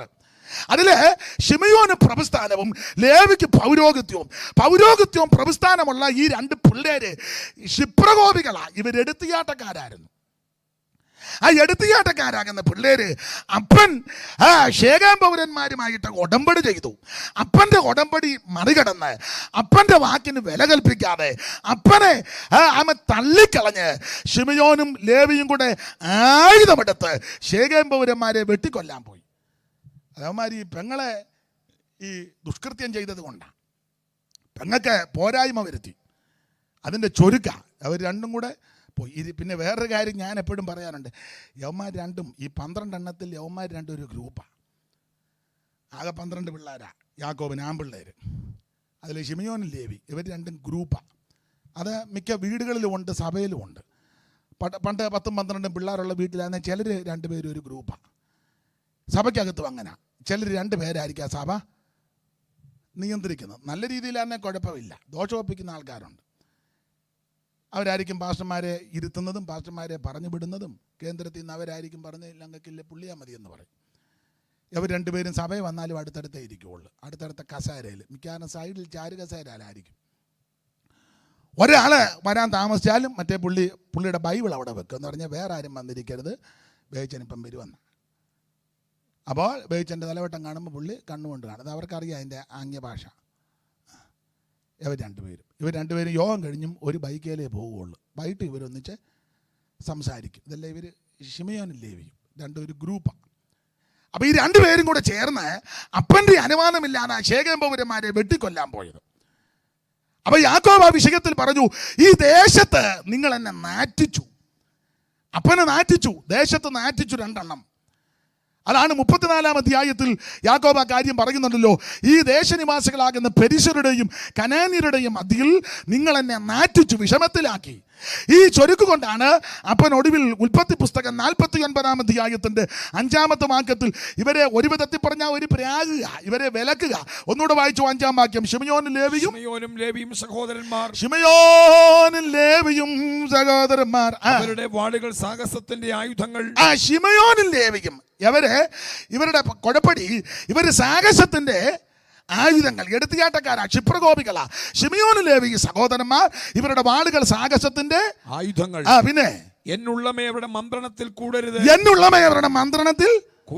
കൂടരുത്. എൻ മനമേ അവരുടെ യോഗത്തിൽ ചേരരുത്. അവരുടെ യോഗത്തിനും ഞാനങ്ങ് ചേർത്ത് പറയാ, അവരുടെ യോഗത്തിന് പോവുകയും ചെയ്യരുത്, നമ്മുടെ യോഗത്തിന് ഇവരെ രണ്ടുപേരെയും വിളിക്കരുത്. അപ്പൊ ചിറ്റാർ ശാരോങ്കാർ പറഞ്ഞ് അവരെ രണ്ടുപേരെയും മതിയെന്ന്. സ്തോത്രം. അത് വേറൊരു വിഷയം, അങ്ങനെ ഇരിക്കട്ടെ. എന്തായാലും ലേവിയെ പറ്റി ഒടുവിൽ പറയുന്ന ഒരു പ്രത്യേക പ്രയോഗമുണ്ട്. ഉൽപ്പത്തി പുസ്തകം 49-ാം അധ്യായത്തിൽ ഗോത്ര പിതാവാകുന്ന യാക്കോബ് ഇവരെ എൻ്റെ ഭാഷയെ പറഞ്ഞ പ്രാഗി ശപിച്ച് നമ്മുടെ യോഗത്തിന് വിളിക്കുകയും ചെയ്യരുത്, ഇതിങ്ങളുടെ യോഗത്തിന് നമ്മൾ പോവുകയും ചെയ്യരുതെന്ന് പറഞ്ഞ് വിലക്കിയപ്പോൾ ഭാഗം അങ്ങ് വിടുകയാ. ഈ ലേവിയും ശിമയോനുമൊക്കെ ദൈവസന്നിധി അനുഭവിച്ചു, വിശേഷിച്ച് ലേവി അനുദപിച്ചു. ലേവി ദൈവത്തോട് കാര്യങ്ങൾ പറഞ്ഞു, ദൈവമേ ക്ഷിപ്രകോപത്താൽ വാളെടുത്ത് വെട്ടിപ്പോയി, അതുകൊണ്ട് ആമേ മാപ്പാക്കണം. ഈ പ്രാർത്ഥന സ്വർഗം കേട്ട് കാണും. അതുകൊണ്ട് ലേവി എതിർക്കാനും കയർക്കാനും ഉടക്കാനും പോയില്ല. എൻ്റെ ഭാഷയെ പറഞ്ഞ ലേവി കുത്തിയിരുന്ന് പ്രാർത്ഥിച്ചു. ലേവിക്ക് ഒരു കാര്യം അറിയാം, ആമേ ഒരു അവസരം ദൈവം തരും. ദൈവം തരുന്ന അവസരം വരുമ്പോൾ ആമൻ ദൈവം എന്നെ രംഗത്ത് കൊണ്ടുവരും. ലേവി ദൈവസന്നിധി പ്രാർത്ഥിച്ചു. എന്നെ കേൾക്കുന്ന ദൈവമക്കളോട് പറയാ, നിന്നെ ഒറ്റപ്പെടുത്തുമ്പോൾ, തള്ളിക്കളയുമ്പോൾ, പഠിക്കുമ്പോൾ, ആക്ഷേപിക്കുമ്പോൾ പതറരുത്. ഞാനൊരു ആയുധം നിങ്ങൾക്കറിയാം, മുഴങ്കാലയിലിരുന്ന് പ്രാർത്ഥിക്കണം. മറുപടി പറയാൻ പോകരുത്, എതിർക്കാൻ പോകരുത്, കയർക്കാൻ പോകരുത്, ഉടക്കാൻ പോകരുത്. ചെയ്യേണ്ട ഒരേ ഒരു ആയുധം മുട്ടയിലിരുന്ന് പ്രാർത്ഥിക്കണം. Praise the Lord. പ്രാർത്ഥിക്കുന്ന ദൈവത്തിന്റെ പൈതലിന് സമയമാകുമ്പോൾ ആമൻ ദൈവം നിന്നെ ഉയർത്തും, ദൈവം നിന്നെ മാനിക്കും. ലേവി അവസരം നോക്കിയിരുന്നു. അങ്ങനെ അവസരം നോക്കിയിരുന്നപ്പോഴാ ഇല്ല കാളെ യവന്മാര് ഉണ്ടാക്കി തുള്ളിച്ചു. കാളതുള്ളല് പെണ്ണുങ്ങളെല്ലാം കൂടെ കുണുക്കെല്ലാം കൂടെ ഓരിക്കൊണ്ട് കൊടുത്ത ഭാഗം നിങ്ങൾക്കറിയാം. അഹരോന്നത് അവരുടെ കയ്യിൽ നിന്ന് ഒന്നാമത്തെ മഹാപുരോഹിതനാണ് അയാൾ ഈ പണിയെല്ലാം ചെയ്തത്. അയാൾ കുണുക്കെല്ലാം കൂടെ മേടിച്ച് തീക്കകത്തിട്ട് പരുവത്തിനടിച്ച് രൂപപ്പെടുത്തി കൊത്തുള്ളി കൊണ്ട് പാച്ച വരുത്തി കാളക്കുട്ടി ഉണ്ടാക്കി. ഒടുവിലവന്മാരെല്ലാം കൂടെ പറഞ്ഞ്, ഇസ്രായേലേ ഇത് നിന്നെ മിസ്രൈം എന്ന് കൊണ്ടത് ദൈവമാണ്. കാളയുടെ പുറകെ നിർന്നിവനെല്ലാം കൂടെ തുള്ളി. അരിജം കയറി തുള്ളിയവരുണ്ട്, ആമൻ കലി കയറി തുള്ളിയവരുണ്ട്, കാളയെ കണ്ട് തുള്ളിയവരുണ്ട്, ഇത് പൊന്ന് കണ്ട് തുള്ളി, പല നിലയിലാണ് തുള്ളുന്നത്. തുള്ളലങ്ങോട്ട് മൂത്ത് കഴിഞ്ഞപ്പോൾ മോശ ഇറങ്ങി വന്ന് കാര്യം ചോദിച്ച ഭാഗം നിങ്ങൾക്കറിയാം. അപ്പോൾ മോശ വെച്ച്, യഹോവയുടെ പക്ഷത്തുള്ളവൻ മാറി നിൽക്കട്ടെന്നല്ല, എൻ്റെ അടുക്ക വരട്ടെന്ന്. അല്ല, ഇപ്പോൾ യഹോവയുടെ പക്ഷത്തുള്ളവരെ ആണെന്നല്ല മാറ്റി നിർത്തുന്നത്. നിങ്ങൾ പറഞ്ഞാൽ ശരി. യഹോവയുടെ പക്ഷത്തുള്ളവൻ എൻ്റെ അടുക്കൽ വരട്ടെ മോശ വിളിച്ചു പറഞ്ഞു. അങ്ങനെ അങ്ങോട്ട് പറഞ്ഞപ്പോൾ നിങ്ങൾക്ക് ഭാഗം അറിയാം. ലേവി ചാടിയിഞ്ഞു വന്നു. ലേവി ഇങ്ങനെ അവസരം നോക്കിയിരിക്കുക. ലേവി ചാടി വന്നപ്പോൾ പറഞ്ഞു, നീ അവരുടെ മുഖവും ഒന്നും നോക്കരുത്, ആമ യഹോവയ്ക്ക് വേണ്ടി യുദ്ധം ചെയ്യാൻ പറഞ്ഞു. ഈ വിഷയം ദൈവം അങ്ങ് കുറിച്ച് വെച്ചേച്ച് ലേവിയെ പറ്റി പറഞ്ഞ കാര്യം നമുക്കറിയാം. വായിച്ചേ, പടിനിമത്തിൻ്റെ മധ്യസ്ഥനാകുന്ന മോശ ലേവിയെ പറ്റി പറഞ്ഞ കാര്യമാണ്. ആവർത്തന പുസ്തകം 33-ാം അധ്യായത്തിൻ്റെ 7 മുതലുള്ള വാക്യം ഒന്ന് വായിച്ചാട്ടെ. 7-8 മുതലുള്ള വാക്യം ഒന്ന് വായിച്ചാട്ടെ. ആവർത്തന പുസ്തകം 33-ന്റെ 8 മുതൽ വായിച്ചോ. എല്ലാം വായിക്കാൻ നേരമില്ല. ആവർത്തന പുസ്തകം 33-ന്റെ 8 മുതൽ ലേവിയെ പറ്റി പറഞ്ഞത്. ലേവിയെ കുറിച്ച് അവൻ പറഞ്ഞത്, നിന്റെ തുമ്മീമും ഊറീമും നിൻ ഭക്തൻ പക്കലിരിക്കുന്നു. നിന്റെ തുമ്മീമും ഊറീമും നിന്റെ ഭക്തന്റെ പക്കലിരിക്കുന്നു. നീ മസായിൽ വെച്ച് പരീക്ഷിക്കുകയും കലകജലത്തിങ്കൽ പൊരുതുകയും ചെയ്തവന്റെ പക്കൽ തന്നെ അവൻ അപ്പനെയും അമ്മയെയും കുറിച്ച് ഞാൻ അവനെ കണ്ടില്ല എന്ന് പറഞ്ഞു. അവൻ അപ്പനെയും അമ്മയെയും കുറിച്ച്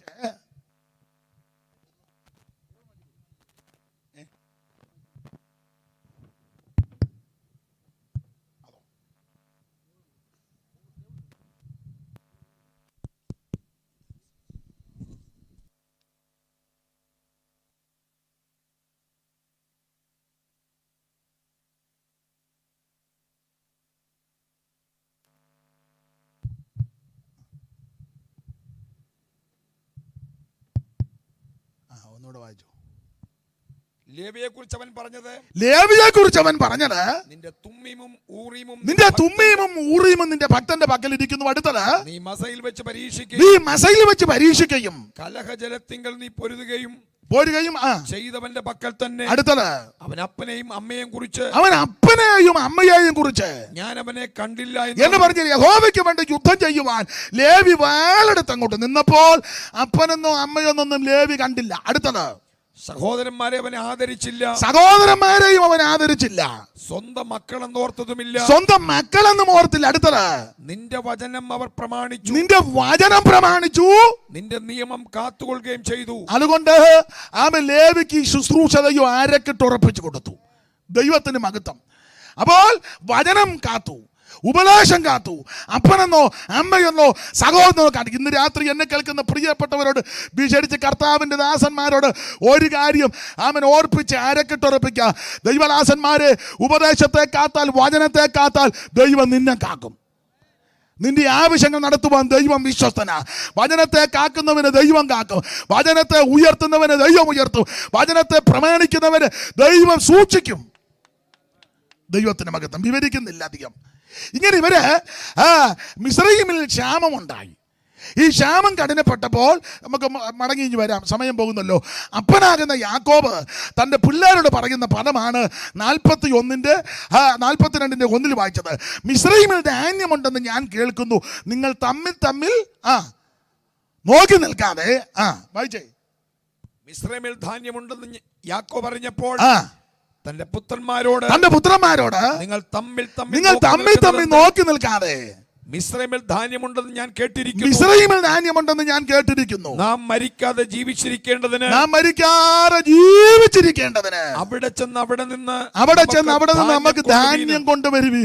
ജീവിച്ചിരിക്കാൻ ചെയ്യേണ്ട രണ്ടാമത്തെ കാര്യം, മിസ്രയീമിൽ ചെന്ന് ധാന്യം കൊള്ളണം. അതിലെ ആദ്യത്തെ പദം, നിങ്ങൾ തമ്മിൽ നോക്കി നിൽക്കുന്നത് എന്താ? ഇന്ന് രാത്രി എന്നെ കേൾക്കുന്ന ക്രിസ്ത്യാനികളോട് ഞാൻ പറയാം, ദൈവമക്കളോട് ഞാൻ പറയാം, അങ്ങോട്ടും ഇങ്ങോട്ടും ചെളി വാരി എറിയേണ്ട സമയമല്ലിത്. കുത്തിയിരുന്ന് പ്രാർത്ഥിച്ച് ബലപ്പെടണം. വല്ലാത്തൊരു കാലഘട്ടത്തിലേക്കാണ് നീങ്ങിക്കൊണ്ടിരിക്കുന്നത്. എല്ലാവരോടും കൂടാ പറയുന്നത്, മുഴു ലോകത്തുമുള്ള ദൈവമക്കളോടായി പറയുന്നത്. അങ്ങോട്ടും ഇങ്ങോട്ടും ചെളി വാരി വാശിയും വൈരാഗ്യവും ഫേസ്ബുക്ക് വഴിയും പിന്നെന്തുവാ വാട്സപ്പും എൻ്റെ കുന്തവും കോടാലിയും. ആ കുന്തമെന്നിപ്പോൾ പറയാനും മേല. ഇനിയിപ്പോൾ ഞാനങ്ങ് പറയുക. സ്തോത്രം. പെന്തിക്കോസുകാരോടായി പറയുന്നേ, ക്രിസ്ത്യാനികളോടായി പറയുന്നേ. അങ്ങോട്ടും ഇങ്ങോട്ടും സഭയുടെ പേര് പറഞ്ഞ് അടിയുണ്ടാക്കാതെ, കസേരയുടെ പേര് പറഞ്ഞ് അടിയുണ്ടാക്കാതെ, സ്ഥാനമാനങ്ങൾക്ക് അടിയുണ്ടാക്കാതെ, ഇലക്ഷന് വോട്ടുപിടുത്തവും നടത്താതെ, വാശിയും വൈരാഗ്യവും നോക്കാതെ, കക്ഷി പക്ഷ വർഗ വർണ്ണ വ്യത്യാസം തരംതിരിക്കാതെ ദൈവമക്കൾ ചെയ്യേണ്ട കാര്യം കുത്തിയിരുന്ന് പ്രാർത്ഥിക്കണം. ഒരു വല്ലാത്ത കാലയളവിലേക്ക് നീങ്ങിക്കൊണ്ടിരിക്കുക. എല്ലാം ഇപ്പോൾ പൊതുവിൽ പറയാൻ ഒക്കത്തില്ല. വല്ലാത്തൊരു അന്തരീക്ഷത്തിലേക്ക് പോയിക്കൊണ്ടിരിക്കുക. അതുകൊണ്ട് ഇന്ന് രാത്രി ഇവിടെ കൂടി വന്ന ദൈവമക്കളോട്, എന്നെ കേൾക്കുന്ന ദൈവമക്കളോട് പറയാ, ചെളി വാരി എറിയാനും ആക്ഷേപിക്കാനും അപമാനം പറയാനും അവൻ തമ്മിൽ പഴിചാരാനും കുറ്റം ചുമത്താനുള്ള സമയമല്ല. 5 മിനിറ്റ് കിട്ടിയാൽ നീ ആത്മാവിൽ ബലപ്പെട്ടോണം. 10 മിനിറ്റ് കിട്ടിയാൽ പ്രാർത്ഥിച്ച് ആത്മാവിൽ പൊരുതിക്കോണം. ആർക്കും പ്രവർത്തിച്ചു കൂടാത്ത രാത്രി വരാൻ പോകുക. വല്ലാത്ത പ്രതിസന്ധിയിൽ കൂടി ദൈവമക്കളും ദൈവസഭയും കടന്നു പോകാൻ പോകുക. ഇതിന്റെ നടുവിൽ ദൈവമക്കൾ ചെയ്യേണ്ടത്, അല്പസമയം കിട്ടിയാൽ മുടങ്കാലിൽ നിന്ന് പ്രാർത്ഥിച്ച് ബലപ്പെടണം. വ്യക്തിപരമായ പ്രാർത്ഥന കുറയരുത്, നിന്റെ കുടുംബ പ്രാർത്ഥന കുറയരുത്, സഭയുടെ പ്രാർത്ഥന കുറയരുത്. ദൈവമക്കൾ പ്രാർത്ഥിച്ച് ബലപ്പെടണം. ഇത് അങ്ങോട്ടും ഇങ്ങോട്ടും പഴി ചാരി അങ്ങോട്ടും ഇങ്ങോട്ടും കുറ്റവും കുറവും പറയുക. പണ്ടൊരു സംഭവം കേട്ടിട്ടുണ്ട്. നടുക്കടലിൽ കപ്പൽ മുങ്ങി താന്നുകൊണ്ടിരിക്കുക. കപ്പൽ നടുക്കടലില്ലേ, വലിയ കപ്പൽ താന്നുകൊണ്ടിരിക്കുക. അന്നേരം കപ്പലിനകത്ത് 2 വിദ്വാന്മാർ തലയണയ്ക്ക് അടിയുണ്ടാക്കുന്നു.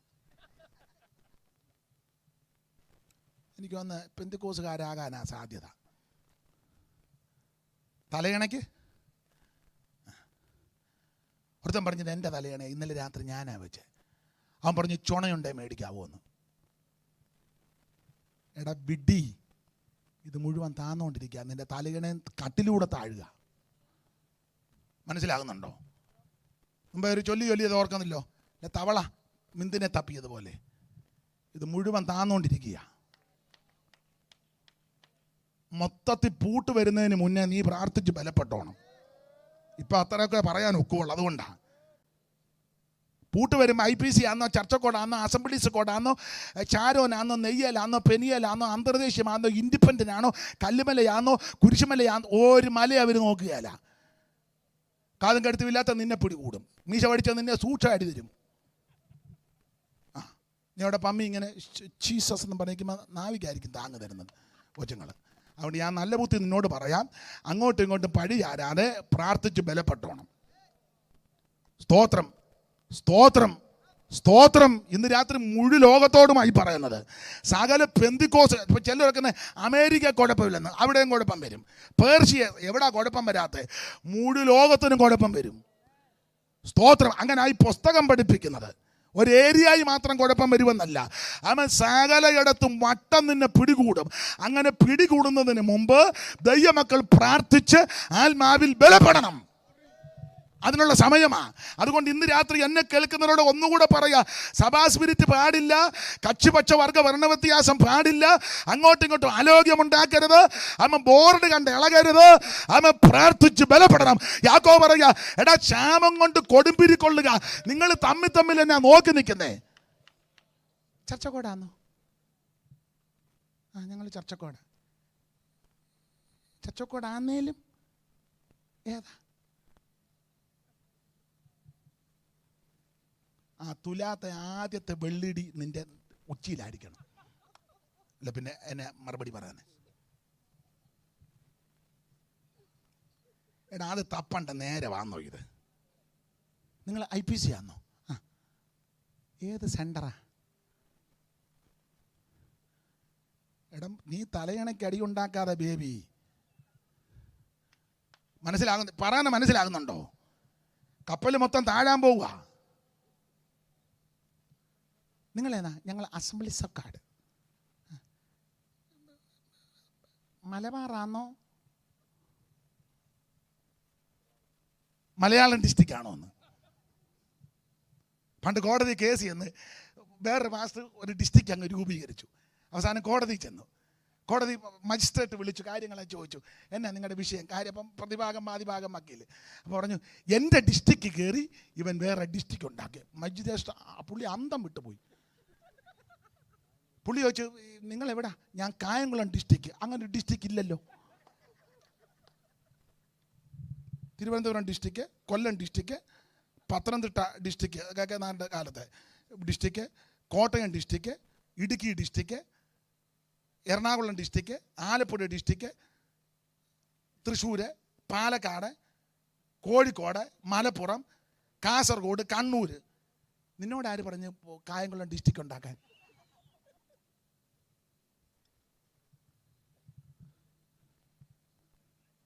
അപ്പോൾ അവൻ ചോദിച്ചത്, ഇനി ഏത് ഡിസ്ട്രിക്റ്റാണ് ഉണ്ടാക്കിയത്? കരുനാഗപ്പള്ളി ഡിസ്ട്രിക്റ്റ്. എടാ തലയണയ്ക്ക് അടി ഉണ്ടാക്കാതെ പെന്തിക്കോസുകാരോടായി പറയുന്നത്, നീ മുട്ടയിലിരുന്ന് പ്രാർത്ഥിക്ക്. തമ്മിൽ നോക്കി നിൽക്കാതെ, തമ്മിൽ സ്കാൻ ചെയ്യാതെ നീ പ്രാർത്ഥിക്കാൻ. ചെല്ല് നടന്നു പോകുമ്പോൾ ചെല്ല് നന്നായിട്ട് സ്കാൻ ചെയ്യുന്നവരുണ്ട്. ഞാനാന്ന് കഴിഞ്ഞ ആഴ്ച എല്ലാം കുമ്പനാട്ട് എല്ലാ ദിവസവും പോയി. എന്നെയാണ് ചൊവ്വിനെ അങ്ങ് സ്കാൻ ചെയ്യുക. ഞാനും നല്ല വിടർന്ന് അങ്ങ് നിന്ന് കൊടുത്ത്, നീ എഴുതി വെച്ച് അങ്ങ് പോടാൻ, ഇനി ഇത് കൂടുതൽ എന്നാ ചെയ്യാനാ? ഞാൻ ഓടെ നിന്ന്. നീ തമ്മിൽ നോക്കി നിൽക്കാതെ സ്തോത്രം മുട്ടയിലിരുന്ന് പ്രാർത്ഥിച്ച് ബലപ്പെടാൻ.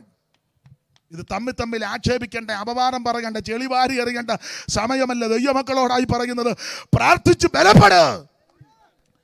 ഇന്ന് രാത്രി ഓർപ്പിക്കട്ടെ, ജീവിച്ചിരിക്കാൻ എന്ത് ചെയ്യണം? 1, അവൻ പുത്രനെ ചുംബിക്കണം. 2, മിസ്രയീമിൽ ചെന്ന് ധാന്യം കൊള്ളണം. എന്താ ഈ മിസ്രയീമിൽ ചെന്ന് ധാന്യം കൊള്ളണമെന്ന് പറയാൻ കാര്യം? അതാ മിസ്രയീമിനെ പറ്റി ആത്മീയമായിട്ടൊരു വ്യാഖ്യാനം വെളിപ്പാട് പുസ്തകം അധികം വ്യാഖ്യാനിക്കുന്നില്ല. 11-ാം അധ്യായത്തിൻ്റെ 8-ാം വാക്യം വായിച്ചു. എന്താ ഈ മിസ്രയീം? വെളിപ്പാട് പുസ്തകം 11-ന്റെ 8 അതിൻ്റെ ആത്മീയ വ്യാഖ്യാനം വായിച്ചാട്ട്. വെളിപ്പാട് 11-ന്റെ 8. വെളിപ്പാട് പുസ്തകം 11-ാം അധ്യായം വിവാദ അധ്യായമാണ്. വേദപഠിതാക്കളുടെ ഇടയിൽ തർക്കമുള്ള അധ്യായമാണല്ലോ വെളിപ്പാട് 11. അതിലെ പ്രതിപാദ്യ വിഷയം തന്നെ 2 സാക്ഷികൾ പ്രത്യക്ഷപ്പെടുന്നു. അത് ഏലിയാവും മോശയുമാണെന്നും ഹാനോക്കും ഏലിയാവുമാണെന്നൊക്കെ തർക്കം അവിടെ നിൽക്കട്ടെ. 2 സാക്ഷികളെ പറ്റി പരാമർശിക്കുമ്പോൾ പറയുന്ന ഒരു പദമുണ്ട് 11-ന്റെ 8.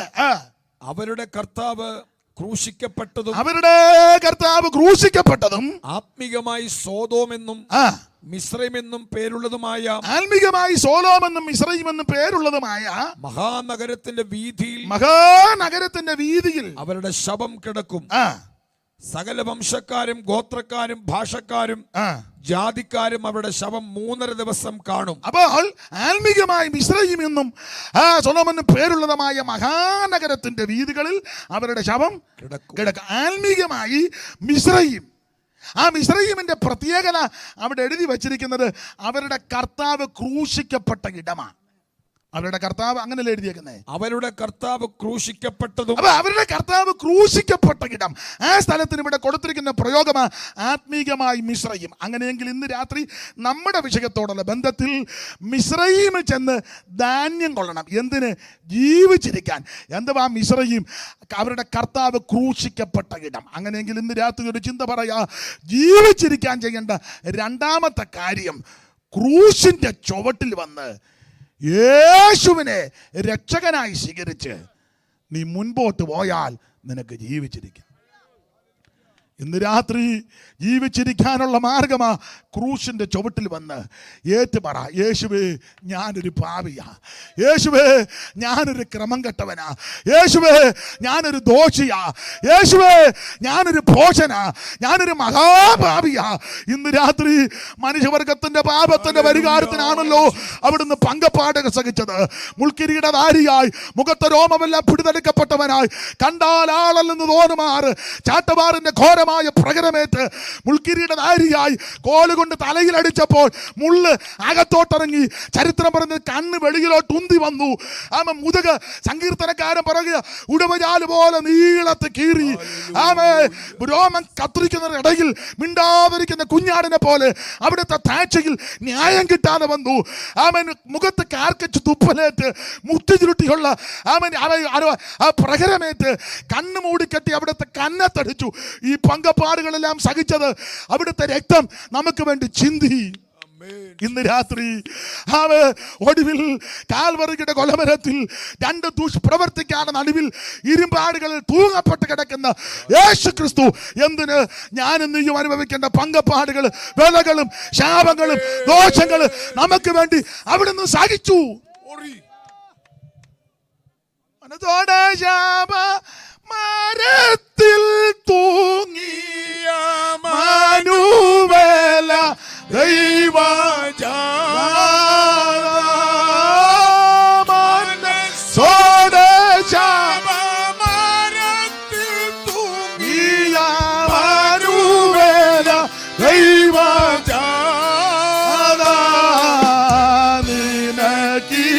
ചേർന്ന് പാടാ.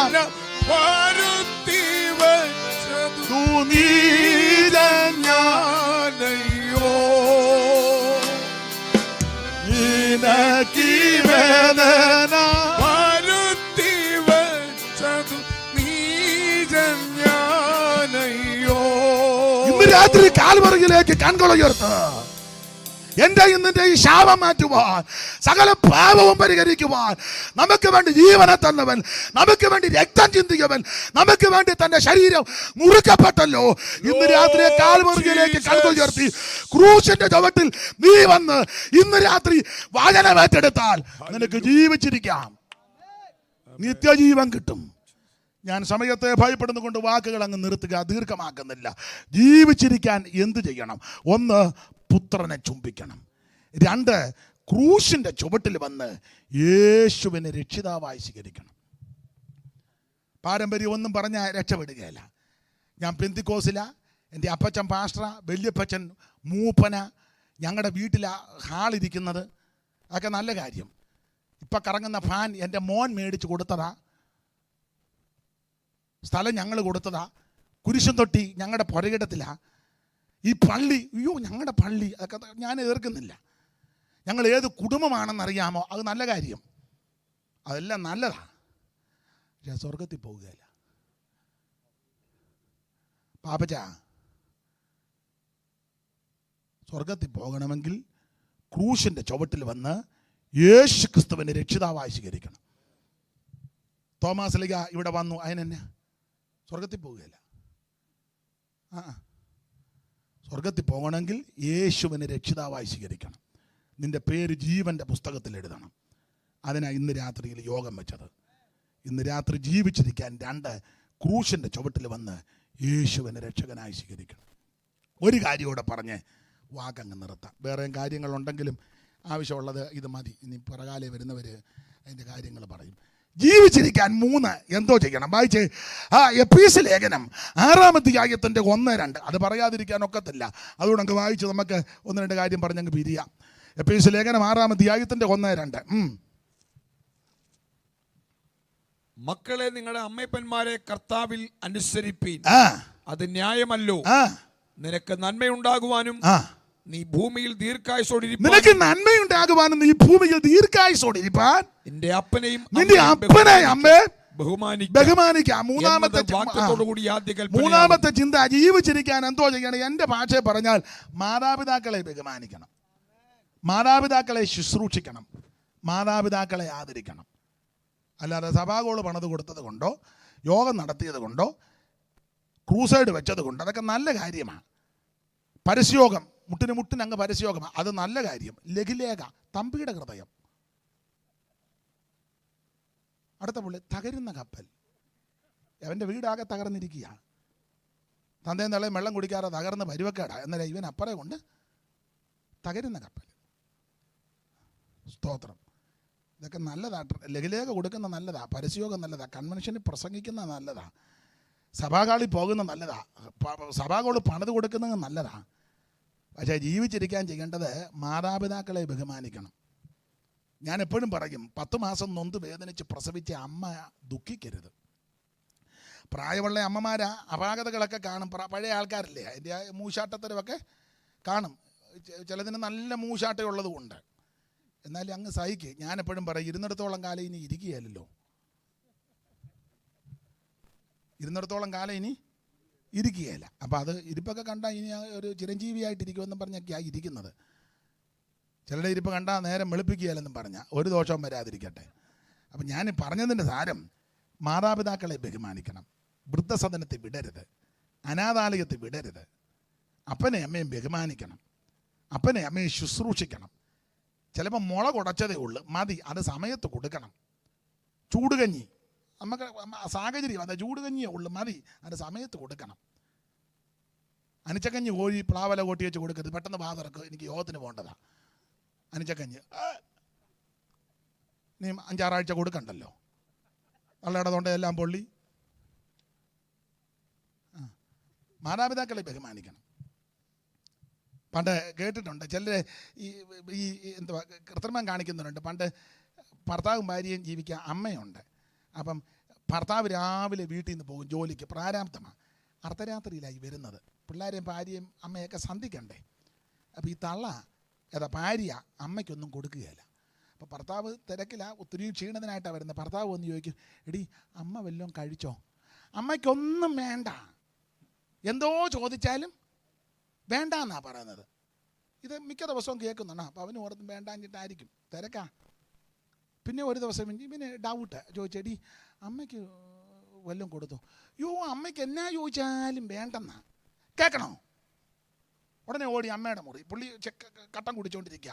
അപ്പോൾ ഇവൾ അകത്തെ മുറി ചെന്ന് അമ്മയോട് രഹസ്യമായിട്ട് പതുക്കെ ചോദിക്കുക. അത് അവൻ കേൾക്കുന്നില്ല. അമ്മേ, കപ്പലേ കയറണോ? ഉടനെ അമ്മ അവിടെ കൊണ്ട് വേണ്ടായേ, കേട്ടോ, ഇതാ എന്നെ ചോദിച്ചാലും വേണ്ടെന്നാ. പിന്നെ അവനോർത്ത് കാണുന്ന നേരാ. പിന്നെ ചോദിച്ചു, അമ്മേ വിമാനത്തെ കയറ്റട്ടെ? വേണ്ടായേ, വേണ്ട. എവിടെ തൊഴിലതാ. ഒരു ദിവസം യവന് ഡൗട്ടേടാ, ഇതിന് ഇങ്ങനെ ഒക്കത്തില്ലല്ലോ. യവനൊരു ദിവസം അങ്ങോട്ട് ചെയ്തു. അപ്പം അമ്മ പരിവക്കേടായി. യവൻ ചെന്ന് വെച്ചു, അമ്മേ പതൊക്കെയാ സമയം, എന്തോ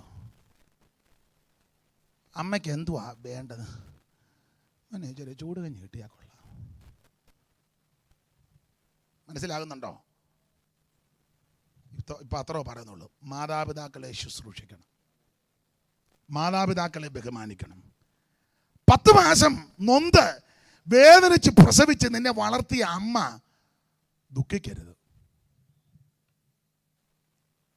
അമ്മയുടെ കണ്ണുനീര് ആവശ്യമില്ലാതെ നിന്റെ വീട്ടിൽ വീണാൽ അത് പ്രാർത്ഥന കൊണ്ടും ഉപവാസം കൊണ്ടും മാറത്തില്ല. ബന്ധനം അടിക്കുന്ന പാസ്റ്റർമാരാരേലും അടിക്കാൻ വന്ന പാസ്റ്റർ അമ്മ അനാഥാലയത്തിൽ ഇട്ടേച്ചാ വന്നേക്കുന്നത്. കാരണം പുള്ളിക്ക് ഈ ശുശ്രൂഷയുടെ തിരക്ക് കാരണം അമ്മയെ ശുശ്രൂഷിക്കാൻ. എന്തിനാടാ ഇങ്ങനെ?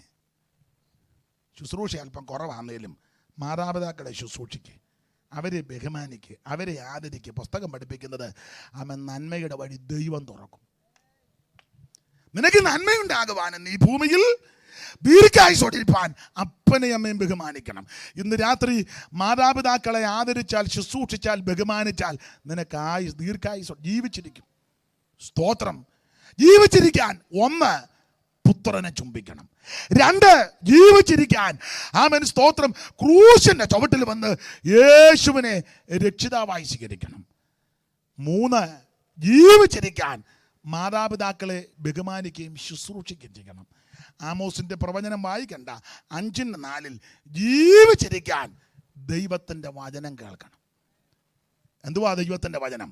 ആ വചനത്തിൻ്റെ പ്രമാണമാ രക്ഷിക്കപ്പെടുക, സ്നാനപ്പെടുക, ആത്മസ്നാനം പ്രാപിക്കുക, തിരുമേശ എടുക്കുക, വേർപാട് പാലിക്കുക, കൂട്ടായ്മ ആചരിക്കുക, സത്യ ഉപദേശത്തിൽ നിലനിൽക്കുക, ഓരോ ദിവസവും ജീവിതത്തെ ക്രമീകരിച്ച് കർത്താവിൻ്റെ വരവിന് വേണ്ടി ഒരുങ്ങുക. ഇതാ ദൈവവചനത്തിൻ്റെ അടിസ്ഥാന കാര്യങ്ങൾ. അതനുസരിച്ചാൽ നീ ജീവിച്ചിരിക്കും. ഇന്ന് രാത്രി നമുക്കൊരു നിമിഷം ഒന്ന് സമർപ്പിക്കാം. ഈ പ്രാരംഭ രാത്രിയിൽ കേൾക്കപ്പെട്ട ലളിതമായ ചിന്തയുടെ മുമ്പാകെ നമ്മെ ഒന്ന് സമർപ്പിക്കാം. അടുത്തിരിക്കുന്ന ആരെയും നോക്കണ്ട, ആരെയും വിധിക്കണ്ട. ഇന്ന് രാത്രി എല്ലാവരും ഒന്ന് സമർപ്പിച്ചാട്ടെ. കർത്താവേ, ജീവിച്ചിരിക്കാൻ ഇന്ന് രാത്രി അവിടുത്തെ ചുംബിച്ച്, അവിടുത്തെ ക്രൂശിൻ്റെ ചുവട്ടിൽ വന്ന് അവിടുത്തെ രക്ഷകനായി സ്വീകരിച്ച്, മാതാപിതാക്കളെ ബഹുമാനിച്ച്, ദൈവവചനം പ്രമാണിച്ച് ജീവിക്കുവാൻ ഇന്ന് രാത്രി എന്നെ സമർപ്പിക്കുന്നെന്ന് ആര് തീരുമാനിക്കും, അവർക്ക് ദൈവം ആരോഗ്യവും ബലവും ഓജസ്സും തേജസ്സും തന്ന് ജയത്തോടെ നടത്തുവാൻ ദൈവം വിശ്വസ്തന. എല്ലാവരും ഒന്ന് സമർപ്പിച്ചാട്ടെ, എല്ലാവരും സമർപ്പിച്ചാട്ടെ. ഹല്ലേലൂയ. എല്ലാവരും ഒന്ന് സമർപ്പിക്കാം. ഈ രാത്രി സമർപ്പണത്തോടെ നമുക്ക് തിരിച്ചു പോകാം. ജീവിച്ചിരിക്കുവാൻ ഒന്നുകൂടെ ഊന്നി പറയാ. മരണത്തിന്റെ തണുത്ത കരം വന്ന് തലോടുന്നതിന് മുമ്പ് യേശുക്രിസ്തുവിനെ രക്ഷിതാവായി സ്വീകരിച്ച് നല്ല അന്ത്യം പ്രാപിക്കുവാൻ ഇന്ന് രാത്രി എല്ലാവരും ഒന്ന് സമർപ്പിച്ചാട്ടെ. ആ പഴയ പാട്ടിന്റെ 2 ചരണങ്ങൾ നമുക്ക് ചേർന്നൊന്ന് പാടാം. കർത്താവിന് മഹത്വം. സത്യവചനം കേട്ടു നീവാ, നിത്യജീവൻ നിന്റെ കേടുമേ. സത്യവചനം കേട്ടു നീവാ, നിത്യജീവൻ നിനക്ക്. നിൻപാരും ജീവപുസ്തകത്തിൽ ഉണ്മയായി ഇന്ന് എഴുതിടുമേ. നിൻപാരും ജീവപുസ്തകത്തിൽ ഉണ്മയായി ഇന്ന് എഴുതിടുമേ. വരുവീ നീ നല്ല സമയം. ചേർന്ന് പാടാം. നിന്നെ യേശു വിളിച്ചിടുന്നു. വരുവീ നീ നല്ല സമയം. ജീസസ്. ഹല്ലേലൂയ. നിന്നെ യേശു വിളിച്ചിടുന്നു. തീരാത്ത പാപവ്യാധിയെയും മാറാത്ത എല്ലാ ബലഹീനവും തീരാത്ത പാപവ്യാധിയെയും